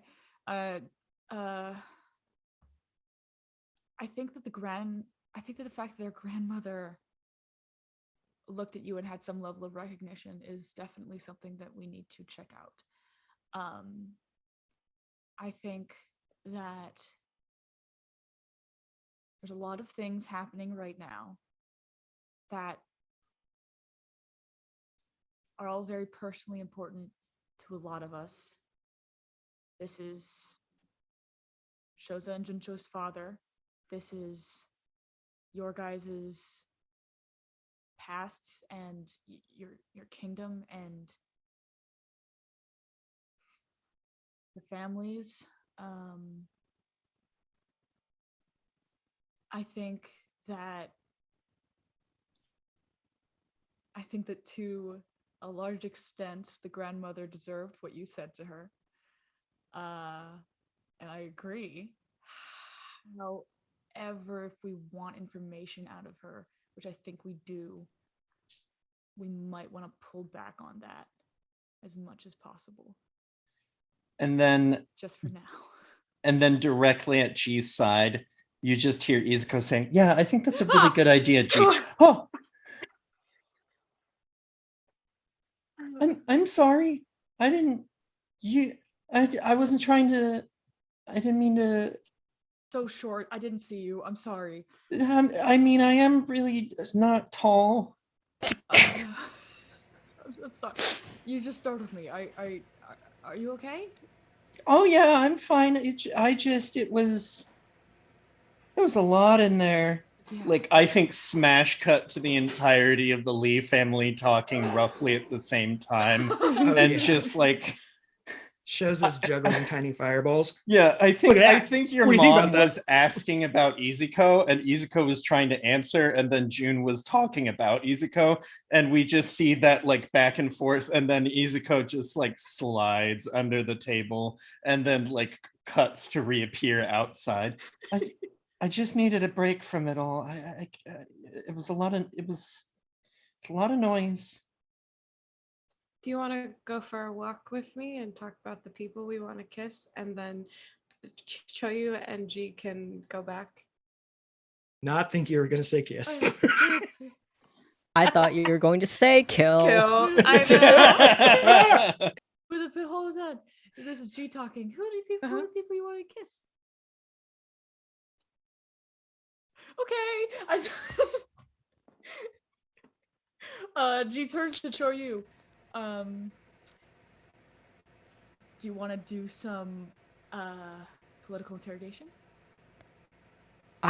Don't want to call it that, nor am I particularly enthused about this whole good cop, bad cop routine we got going here. I'm not but planning on doing good cop, bad cop. I'm not. When I say well, political I interrogation. I point over my shoulder Oh. at Satya's retreating back. I mean, Like crawling away.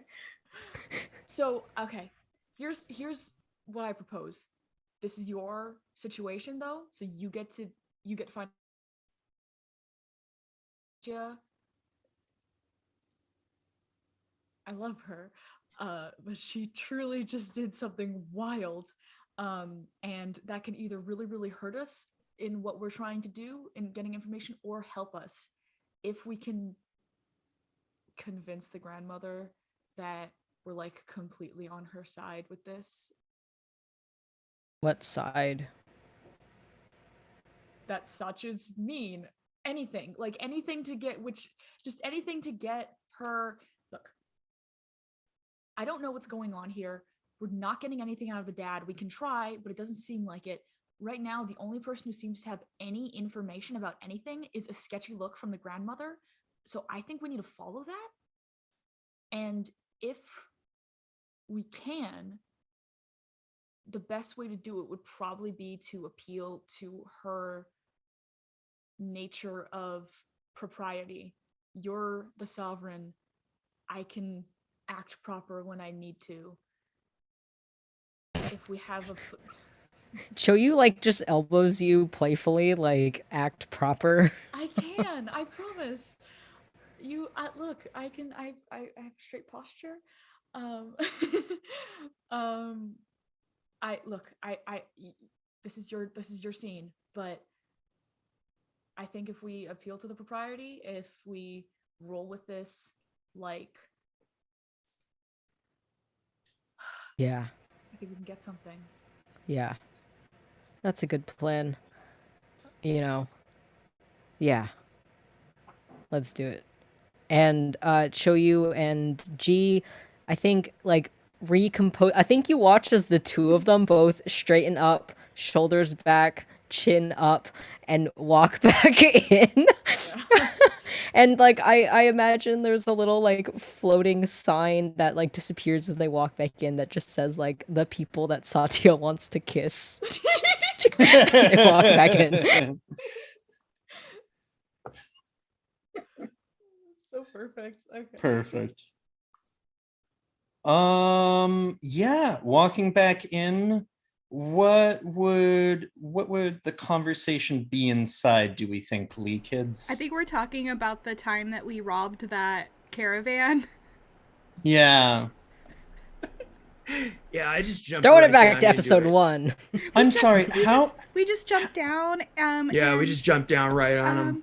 and then after we got the thing that we were supposed to get, Chuyu goes, "Wait, what if that was the wrong caravan?" Which we did not consider. I didn't even think about it. I was like, just I ready mean, we to got go. the thing, right? It was the most beautiful thing I've ever seen. Anyway, we're kind of rich now. how much money did they pay you exactly? A whole buttload. Think they said something about a treasure. And then, yeah, I don't remember if we got it. Actually. Junsho reaches into her giant bag and just pulls out a big bag of gold and slams it onto the table. Oh my goodness. Wow. I haven't had to buy Yeah, we're materials loaded. in a while because when we were at the Earth Kingdom, Chuyu's got a lot of pull, so anything I needed was kind of given to me, so I've been kind of saving up. And it's at this point that G and Choyu walk back into the tea shop. We look very royal. You look so royal. Whoa, look at these two royals.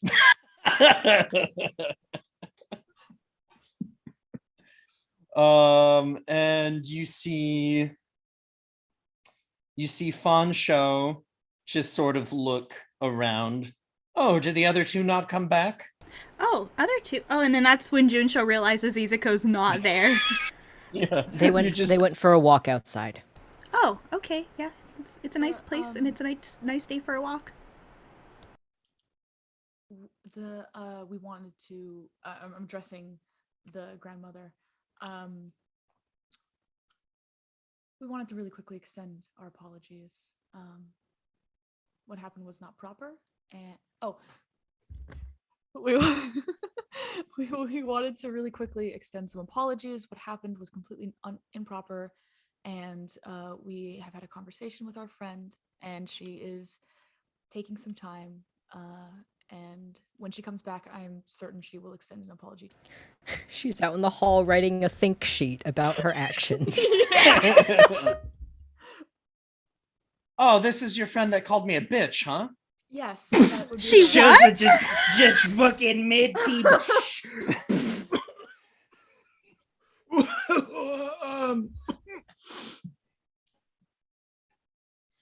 Yeah, well, that's okay. I can be a bit of a bitch sometimes. It's how you get along in this world, after all. Well, and you're a lady and inventor anyway, at least. When you were young, for sure. You had to be So that way. true. So true, Junie. I am here on a bit of official business. I think it has been mentioned a couple times. Is there a place we could talk? And I'm talking to their grandmother.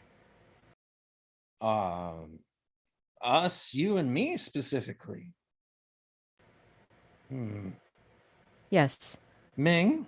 And then she just gestures to a door at the back of the tea house. All right. Well, I guess let's go talk then. Thank you. She begins heading towards the door, and then she sort of stops and looks back, and it's to gauge whether Choyu is the only one coming or not. I glance at Shoyu to see if they want me to come or not. Yeah, I think it's very subtle, but like when I move forward to go follow her, a part like I think like just like the back of like one finger brushes against like I don't know what would be there, like your hip or something to tell you to like follow me. As they are heading out, Mhm. Shoza leans over to June and says, "Remind me to find just a small gift for Satya before we leave." Oh, because she found your sword. No, because she called Grandma a bitch. Shoza. What? And she heads out the door and exits, and Choyu and G follow. Yeah. Yes. It is. They had carved this into the wall of the earth itself. And then this is a back courtyard where it doesn't have any skylight. It doesn't have any access to anything except some long shafts that have been cut. You saw them on the front. They were high in a way. They looked like they were just the exhaust for the kitchen area of the tea house, but apparently they also provide light to this back portion as well. And there's a mirror on the back end, and it disseminates the light very nicely across this little courtyard. And Fawn Show sort of waddles her old lady way across this carved out courtyard and takes a seat in the corner, and then just pulls up a small roll of something, and then just holds it in her mouth, flicks two of her fingers, and then lights the end of it, and then just takes a long drag and then breathes out of her nose. So, how can I help the great house of Omashu?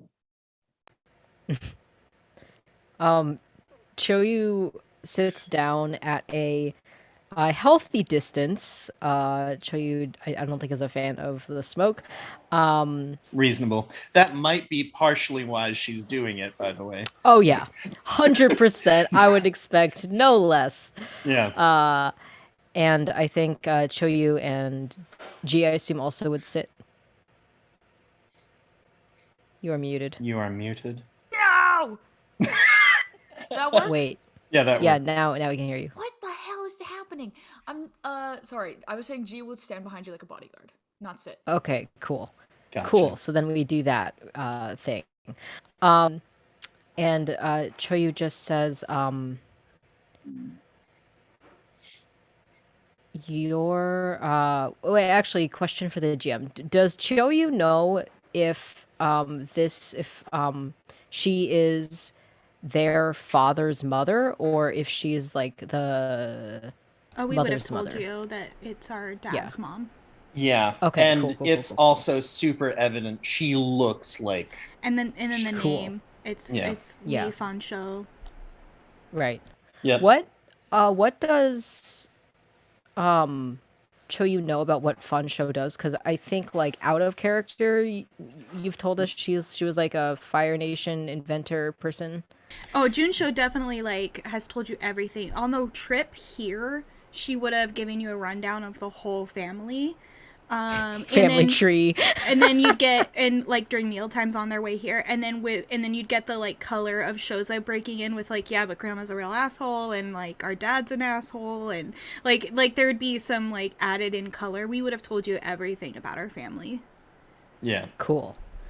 So I think what's going on in Choyu's mind right now is that if she was also involved in doing stuff for the war effort on the Fire Nation's side, then perhaps she might not know exactly of this deal, but she might know of it, and or she might have other information that could be potentially useful. Potentially so. Yeah. Yeah. Yeah, so Choyu like just like composes themselves and they say, so I'm here on behalf of my family. I believe my mother was in contact with your son for a bit. I do hope you forgive me speaking with you instead of him, as he seems to be a bit Addled. Yeah. addled, That's, unable to speak to me. well, it's a real frustration. He lost his memory the way he did. I know. It's affected I him in a know lot of ways. I know how it is. My dad's not doing so great either. Mm. Seems to be the way of war. Takes people's thoughts, takes what they love. Yeah. Always in the ways you least expect. I was expecting for him to take care of me, frankly. But, that's As life. as it should be. Always take care of our parents, right? Yes, that is the way of it. So, you had some sort of deal going with your mother? Yes, I actually wanted to talk to you about that. What Hmm. do you know of that? The smuggling, yeah? Yes. I do know he was speaking on behalf of someone else in the Fire Nation, and I need to talk about this deal with that person, and I just am trying to figure out who that is. Well, I can't give you much help there. He kept me out of all of it. I pressed him, I asked, believe you me. I tried. He's stubborn. All of them are in their own ways. Does he ever have moments of Clarity? clarity? Yeah. On occasion. What triggers it? It's sporadic. I've attempted to assess his mental cognitivity and figure out what inroads I can make there, but it's spiritual as well as physical. And that's beyond what I'm able to deal with. I understand. Do you? Is I don't mean to be dismissive. I just mean to ask, do you understand the full scope of what I mean when I say it's not just physical, it's spiritual? perhaps Oh, you muted there for a second. perhaps we have different interpretations of what you mean by that. Would you care to clarify? Yeah. She ashes. My son was a patriot. My son loved his nation, would have done anything for it. He used to remember that at one point. Now he's all how he is. He's doing something with that mechanist. They were trying to restore balance to what had been broken. I tried asking more about it, but that day when he got in that accident,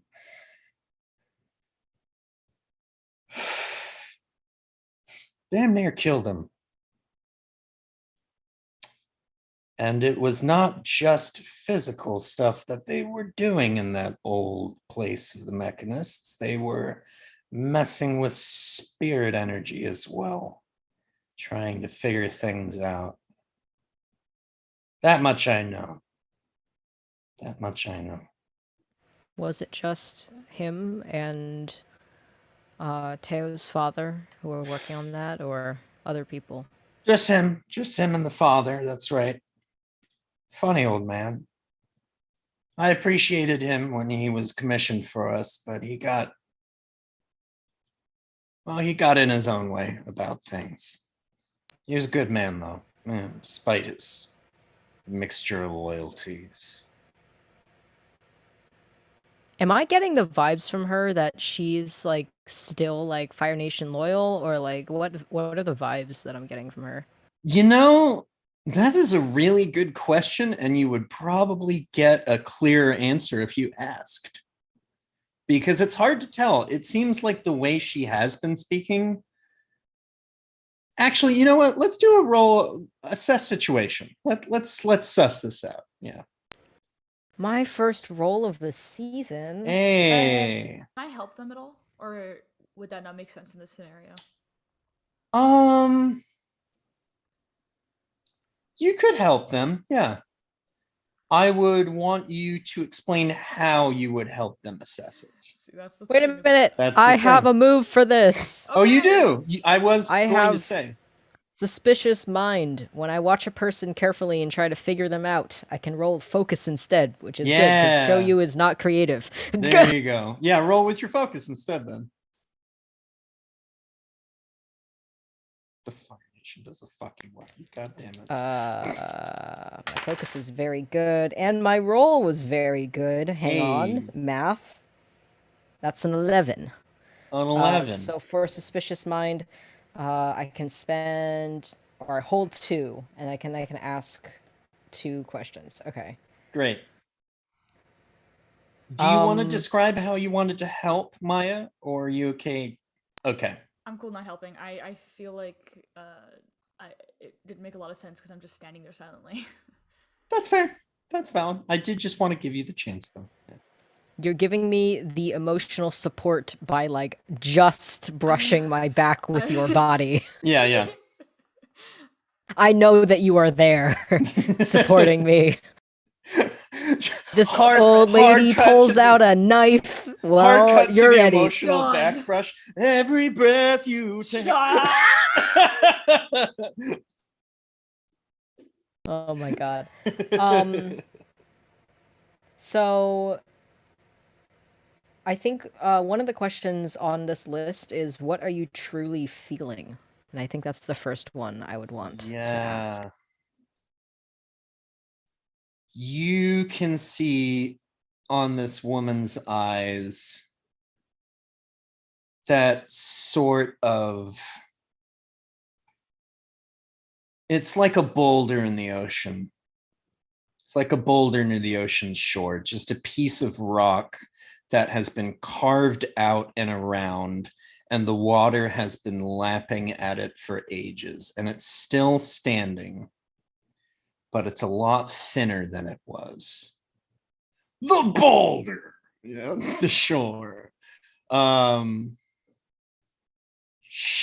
every fiber of this woman's being looks like someone who, like, you ever come across somebody, and this isn't meant as a mean thing, but just looks like they've lived a little too long. Like they Oh, just yeah. seem like she's clearly got more years on her, but like she just has that sense of she's lived a little bit too long with dealing with all of this. Like she's tired. Like she's so tired, like way too little butter scraped off way too much bread. Yeah.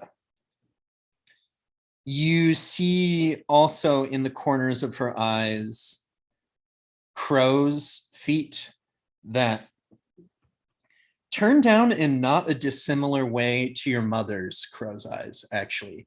There's a very familiar sense of, and when you see them droop, you can see your mother as she was, not looking at you, but looking straight ahead at the coronation ceremony, at the announcement. And just that thin crinkle along the corner of it, and the way that the bottommost corner dips down even more sharply with like regret held deep between its folds. And Fansho takes another long drag and then notices it's out, and then just begins breaking something out and begins rolling a new one to smoke. She just says, "You know, my family's long been in the Fire Nation, serving the military. I was proud. I was proud when Shoyun joined. Good officer. Bit pig-headed, bit strong-minded, but that's, you know, my side of the family talking. Shows I got too much of that in them. June, maybe not enough. I don't know with Junie sometimes. Forgive an old woman, her." She tosses it aside, goes back to wrapping and folding. Well, what were you asking about? I'm sorry. I prattle on in my age these days. No, it's totally fine. I think you'd be proud to know that June has more than held her own in the years that I've known her. How long have you known my grandchildren? Great question. What's the timeline? I think we met you very soon after we left. Yeah. Yeah, so it's like 2.5 years. Okay. Yep. Back in character. Like 2.5 years about. Hmm. Well, have they kept well with themselves? Yes. They recruited me to join their crew, and yeah, Join their crew, huh? they're great kids. Good for them. And I think Choyu, I think the last thing Choyu says before moving on is they just murmur like, you should be proud. I am. And then Choyu very very smoothly changes the subject and Oh, says, so smoothly. Yeah, yeah, hell so yeah. smoothly. Yeah. You know, I've appealed to her sense of family, her sense of nostalgia. I've Classic. complimented her kids or grandkids, I guess. Yeah, buttering her up, and then Shoyu hits her with the your son. Did he ever keep correspondence with my parents somewhere? Letters. Yeah. Letters. Perhaps he might not remember, but you know, as they say, the ink tells all. He yeah, he did keep all that. I burned it. You burned it. Yep. Burned it. Why? The thing you got to understand about the ending days of the war, you didn't fight it, did you? I No, was. of course you wouldn't have. She looks at your fineries and your clothes and sort of cuts you off. Yeah, and Choyu's gonna cut her off before she can say anything, and Uh-huh. just says like really really blank stared face like, I was a political prisoner of the Fire Nation. Hmm. We treat you well? No. Yeah. Suppose we wouldn't. Yeah, well, you know the way it was.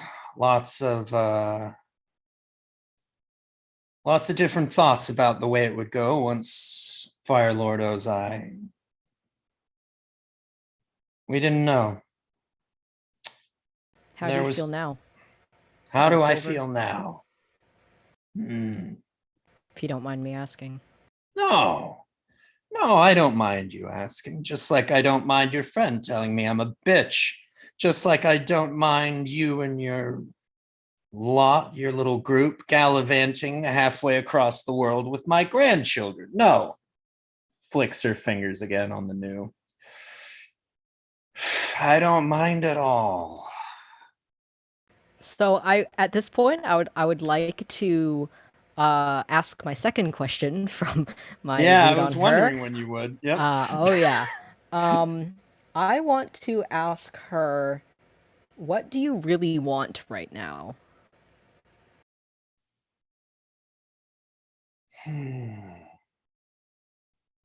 You know what I really want?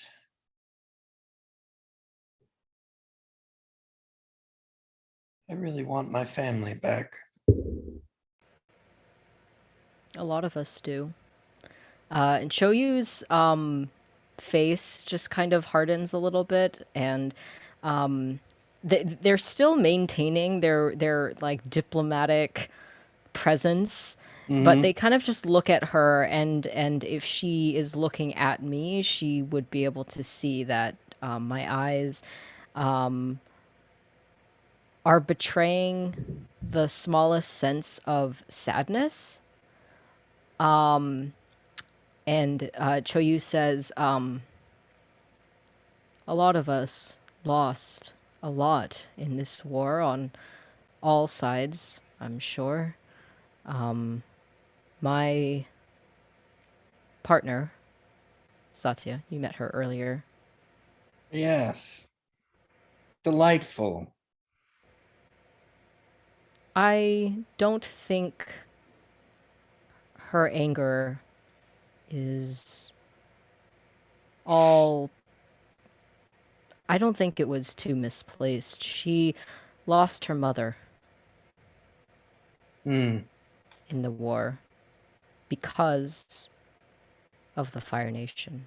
So I think I would have preferred she have a little bit more composure to keep it in, but I think she deserves to be a little bit angry, don't you?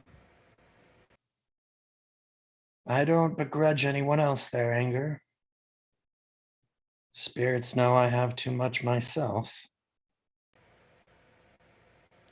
We all Uh, lost someone, you're right. um, Out of character question. So when they're Yeah. talking about the spirits, are they talking about like the spirit world, like the general, like vaguely Asian religion that Avatar kind of follows, or like what's going on here? When I'm talking spirits, I mean literally the spirits in like the world. Like, you Like the spirit know, realm. sorry, what was that? Like the spirit realm. Yeah, like the literal spirit realm. She's not just doing the weird like hand wavy religion thing that Avatar kind of does. She's like actually talking about spirits, if that makes sense.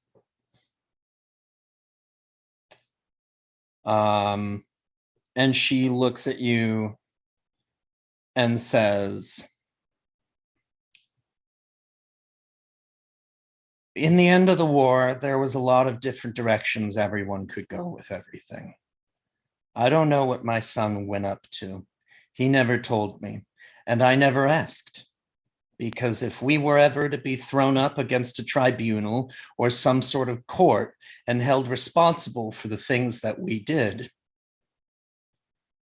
deniability is much easier than lying. Do you think you should be held accountable for what you did? I didn't do anything. I made things. I made machines. I made parts. I invented things. Did they go on to elsewhere? Sure, that's the nature of these things. Machines get made, they go elsewhere. My son, he always thought I wasn't radical enough, funnily enough for him. What he wanted to do was do more. I can't give you anything on his little racket or whatever that was with your mother, but if there's a person who knows more about it than I do, it's a man by the name of Juro, but you are not likely to get to him. Where is Juro? Who is Juro? Juro was the other half of the operation. My son would make his way over to the Earth Kingdom, get the gold, go to Juro.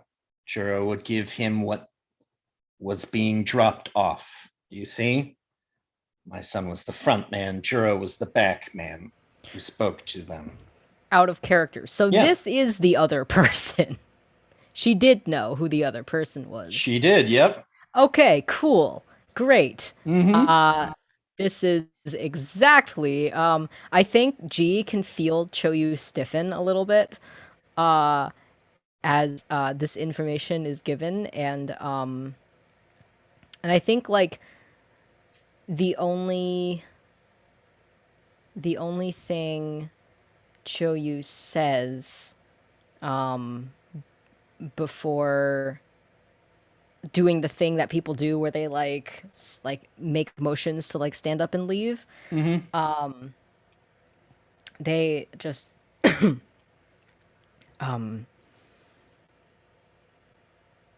thank you. Yeah. You're welcome. I hope you are able to find peace in all that you have done. And Choyu gives her a very diplomatic smile and will stand up. And is she staying seated or is she also standing? She's completely seated still. She's Okay, taking a cool. last puff on the second one she's rolled. And she says, "You don't want to know where he is, do you?" I thought you said you didn't know. Do you know? Oh, I know where he is. I just said that you wouldn't be able to get to him, is all. Where is he? Well, as I said, at the end of the war, folks were doing sort of one of three things. They were going full tilt, like my son tried to do, going out into the world, and we just see a camera cut to the inside to the pleasantly vacant but like happy face of Lee Shoyun, who's enjoying his family that he knows around him. And the grandmother still talks over this. My son, who wanted to keep on fighting no matter what, with both of his children to the very last. There were a lot of those holdouts in those days. Some of them have lasted till now, some of them haven't. And then there was those of us who were wiser. More years. Wasn't our first war, wasn't our first part of the war either. We played both sides of it and made sure that neither could get us when the end came. And then there were those like Juro, those who capitulated, who decided a little too early before the war ended to do the right thing and side with the Avatar and try and lead an insurrection from the inside of the Fire Nation. And much like all of those dissidents in the last days of the war before Ozai was defeated, Juro and his conspirators all wound up where they deserved, at the Boiling Rock. The prison. Yes, the prison. So he's still there? Oh, he's still there. He's still there.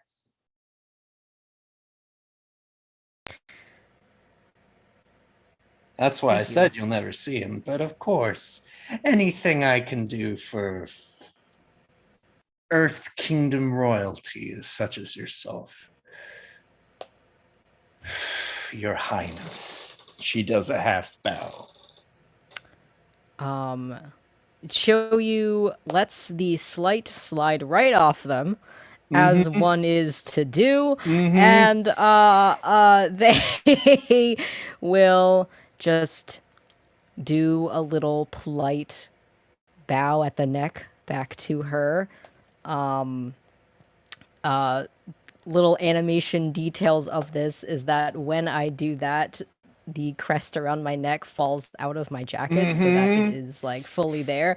And Choyu just kind of looks at G and like jerks their neck calmly, and we will turn and walk away.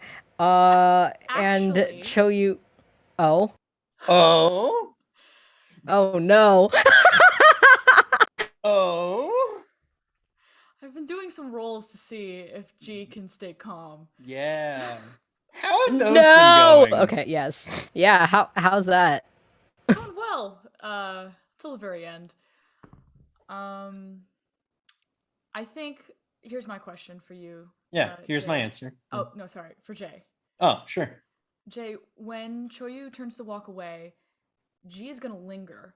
Would Choyu keep going or stop? No. Choyu doesn't feel you right behind me. They stop and they turn back around and they, what are you doing? I ask very nervously. G hasn't moved from where she was standing. She looks probably the tallest you've ever seen her, if that makes any sense. Oh yeah, it's all energy. She hasn't broken eye contact with the grandmother since she started talking, even when the grandmother wasn't looking at her, which was most of the time. She just looks at G. Got something to say, little Earth Kingdom pup? Choyu is going to walk back to her and just gently put a hand on her elbow at like gently tugging on her as if to say like, come on, let's go. This isn't worth it. Let's go. We have the information we need. One step forward, bends at the waist, all the way down, so that she's nearly nose to nose with the grandmother.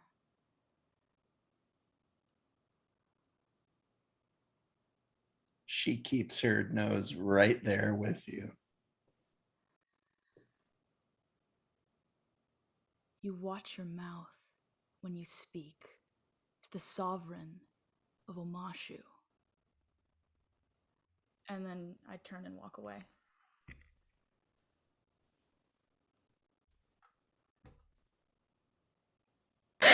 Yep. And then Choyu is just going to feel like G walk away, and Choyu just like kind of turns on their heel and follows her out.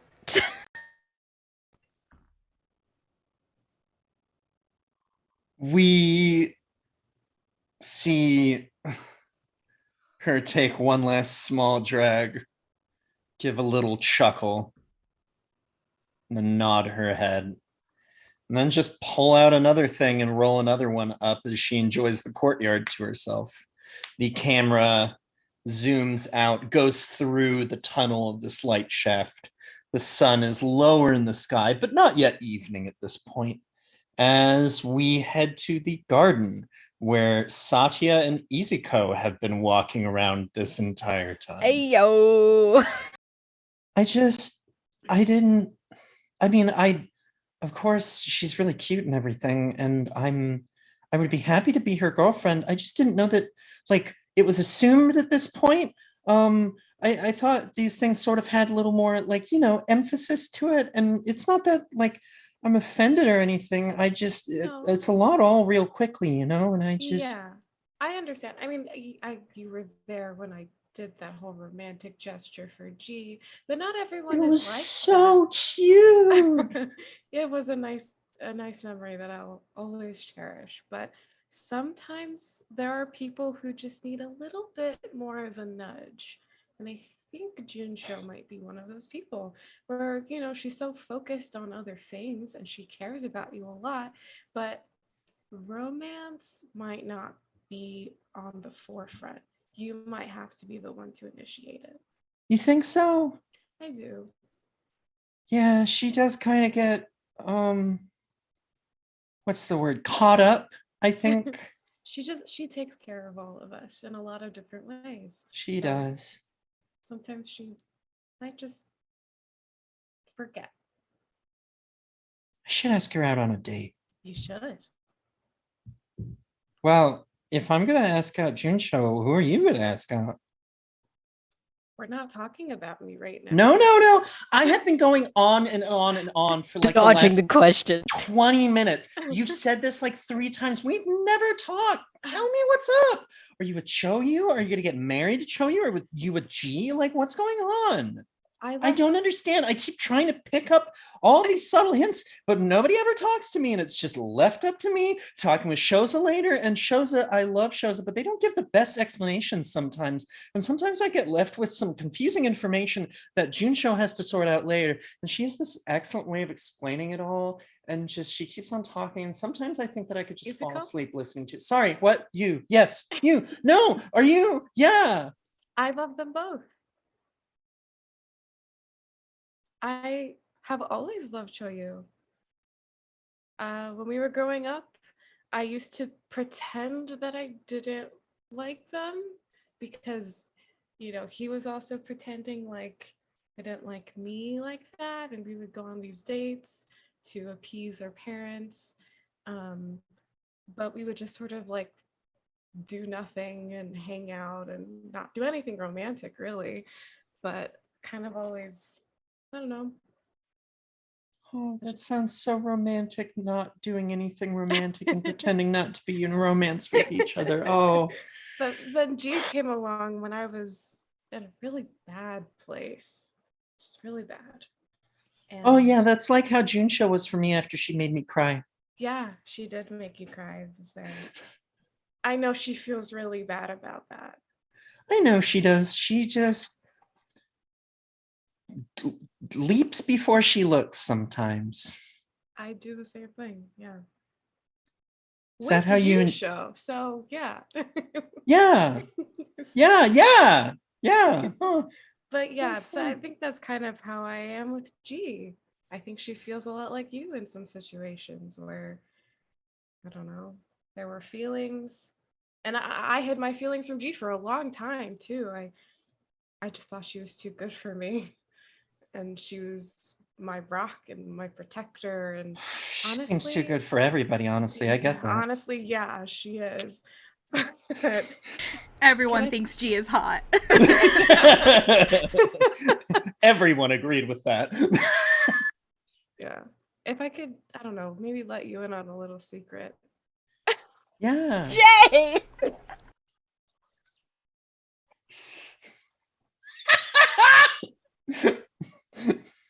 3-letter words, baby. I think Maya is taking damage IRL I right have now. multitudes. I have so many Maya words. just like sinks further and further away. I have so many words. I will use all of them at some point, assuming they all become relevant. Oh my god. Sorry, Chris. No, you're good. What's the secret? Oh, I promise I won't tell anybody. I know. Sometimes I feel like if I'm not reckless enough, if I don't put myself in danger, that you won't care as much. So sometimes I find myself doing things that I probably normally wouldn't do because I just want to. I like it when she holds me back, and I like it when she protects me from myself or jumps into danger after me. And I know it's really self-destructive, but I don't know. I'm hoping I change. No, I kind of get that. I understand. With June, it's sort of just like, I don't know, I just kind of get lost in her sometimes. And it feels like I'm not even really there for a bit. And then suddenly, whoop, there I am again, like I've always been there. But I think I get that, she's really a buff woman. I understand that, She can throw me around. it's how I feel about June and her mech.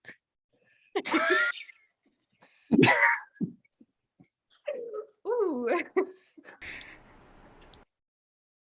That can I borrow that sometime? I should ask her. Oh, I'll ask her. You should ask her. Oh, I'm if sure you she ask, probably. Junsha will build you one.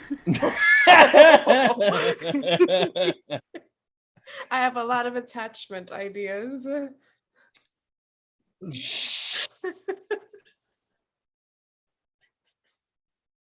This is Avatar, but rated R.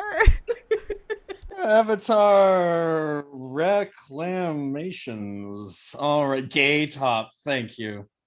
And as you're sharing this moment with Jesus Christ, Izuko, Avatar Reclamations.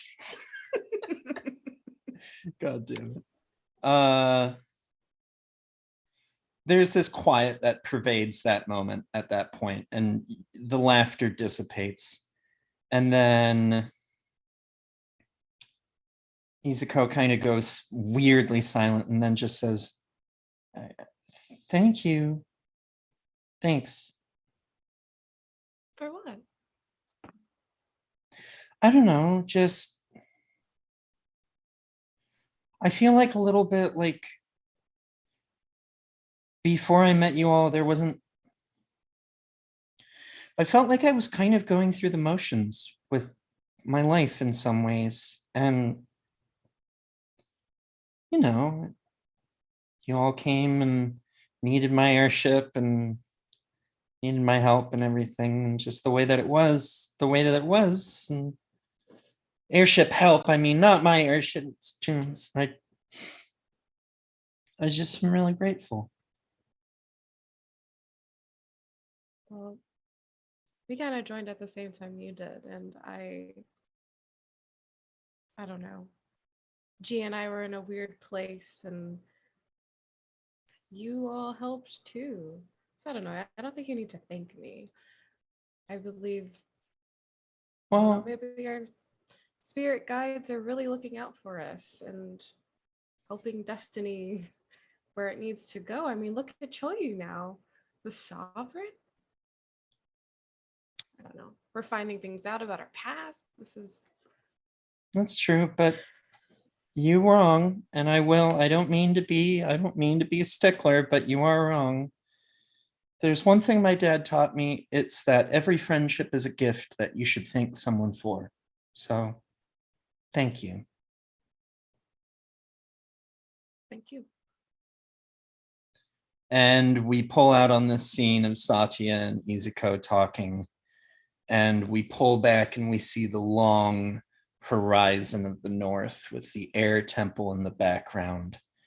And on the distance, 2 dots with 3 between them, smoke billowing softly into the sky. And that's where we'll end episode 2 of Avatar Season 2 Reclamations. My name is Riley Gritch on Twitter and Twitch. I started that here. I'm also very queer. I made that rhyme. I've got a lot of time to explain myself. That's the end. Moving on to the next person. Maya, how about you give your outro? I'm not stable currently. Just throwing that out there. My name's Maya. I'm freaking out in the best way. I use she, her pronouns. You can find me places, I don't know, Twitter probably, at Anxious Maya. I am an anxious individual, and right now my anxiety has all been replaced with just, what's that feeling where when you're Gay so panic? flustered, that's the word, thank you. I'm This is a fun episode, you guys. Hey, speaking of gay panic, Chris. What? That was not an accurate segue. Great segue, Maya. Thank you. Chris, take it away. Hi, I'm Chris. You can find me at Carpe Christie on Twitter, wherever really. If you search that, you'll probably find some random shit I've never been on in a long time. I am okay. Gay. I'm doing okay. Also that, very gay. In this game and in real life. I love my friends so much. All of you are just lovely, lovely people. What are we doing? Oh yeah, I write for TTRPGs and stuff, and I'm on this channel on Saturdays for the next couple of months, interspersed. I also am in a game with Riley on Tuesdays, called Harsh Realms, sponsored by Asthma. And I am having a good time in that game, and I'm not emotionally distressed or at all confused about what's happening. So hope to see you there on Tuesdays. Take it away, Ellis. Hey, what's up? So my name's Riley Gritch. You can find me on Twitter and Twitch. Wait, no, hold on. That's not right. Shit, I messed it up already. My name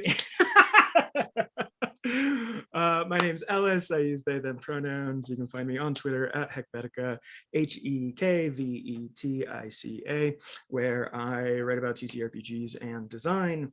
I have been your big old Vembo today, Showza. And I will wait for them to finish their sip, and then I'll pass it to Jay as soon as they're done taking a sip. Nailed it. Hi. I was like, oh, someone else is drinking water right now, I'm sure. Nope, it's me. Hi, everybody. My name is Jay. I use they, them. You can find me on Twitter at Nalawu or at Naladraws if you would like to see my art. I am a professional illustrator, art director, voice actor, sensitivity reader, and cultural consultant, TTRPG content creator, and actual play stream performer. If you want to see me in other shows, you can find me on Mondays at 6 p.m. Eastern in the Doctor Who The Many Hearts Project over on Lore Everlasting, or twitch.tv/ the Lady May, spelled MEA. There I play a workaholic trauma surgeon named Lucretia Wen.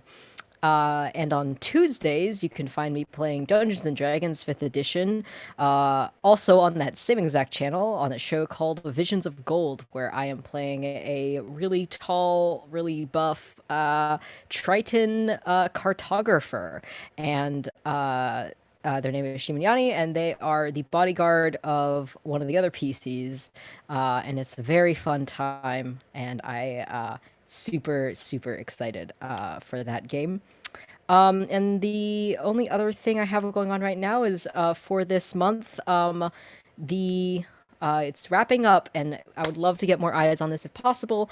But the company that I'm doing art direction for right now, Games Unbound, we are running a Kickstarter called the Rumor Broker's Ledger of Names, and it is going to be 50 NPCs written and illustrated by an incredible, diverse team that are ready to be dropped into any 5th edition setting.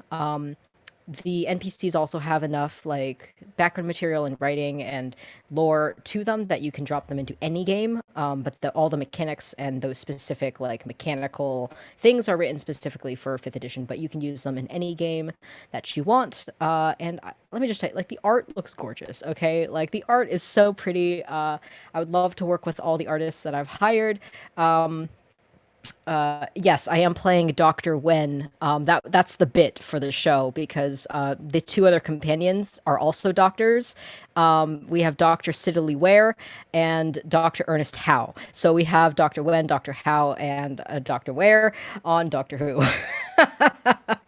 That's the bit. I got the cast to commit to the bit, and I'm very proud of that. But yeah, that's me. I'm gonna throw it over to Nikki's left, right? Yep. All right. All right. So I'm Nikki. I use she, her pronouns. I am producer here at the channel that you are currently watching. I am not on any other channels because if I want to be on something, I put it on this one. You can catch us on Tuesday for our finale of Guns, Bugs, and Steel, which is our Starship Troopers game.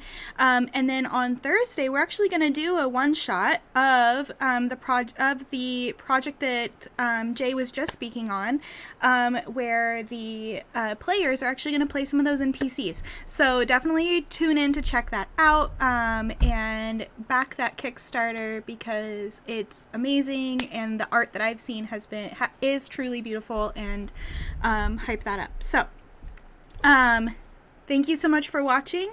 We will see you on the internet.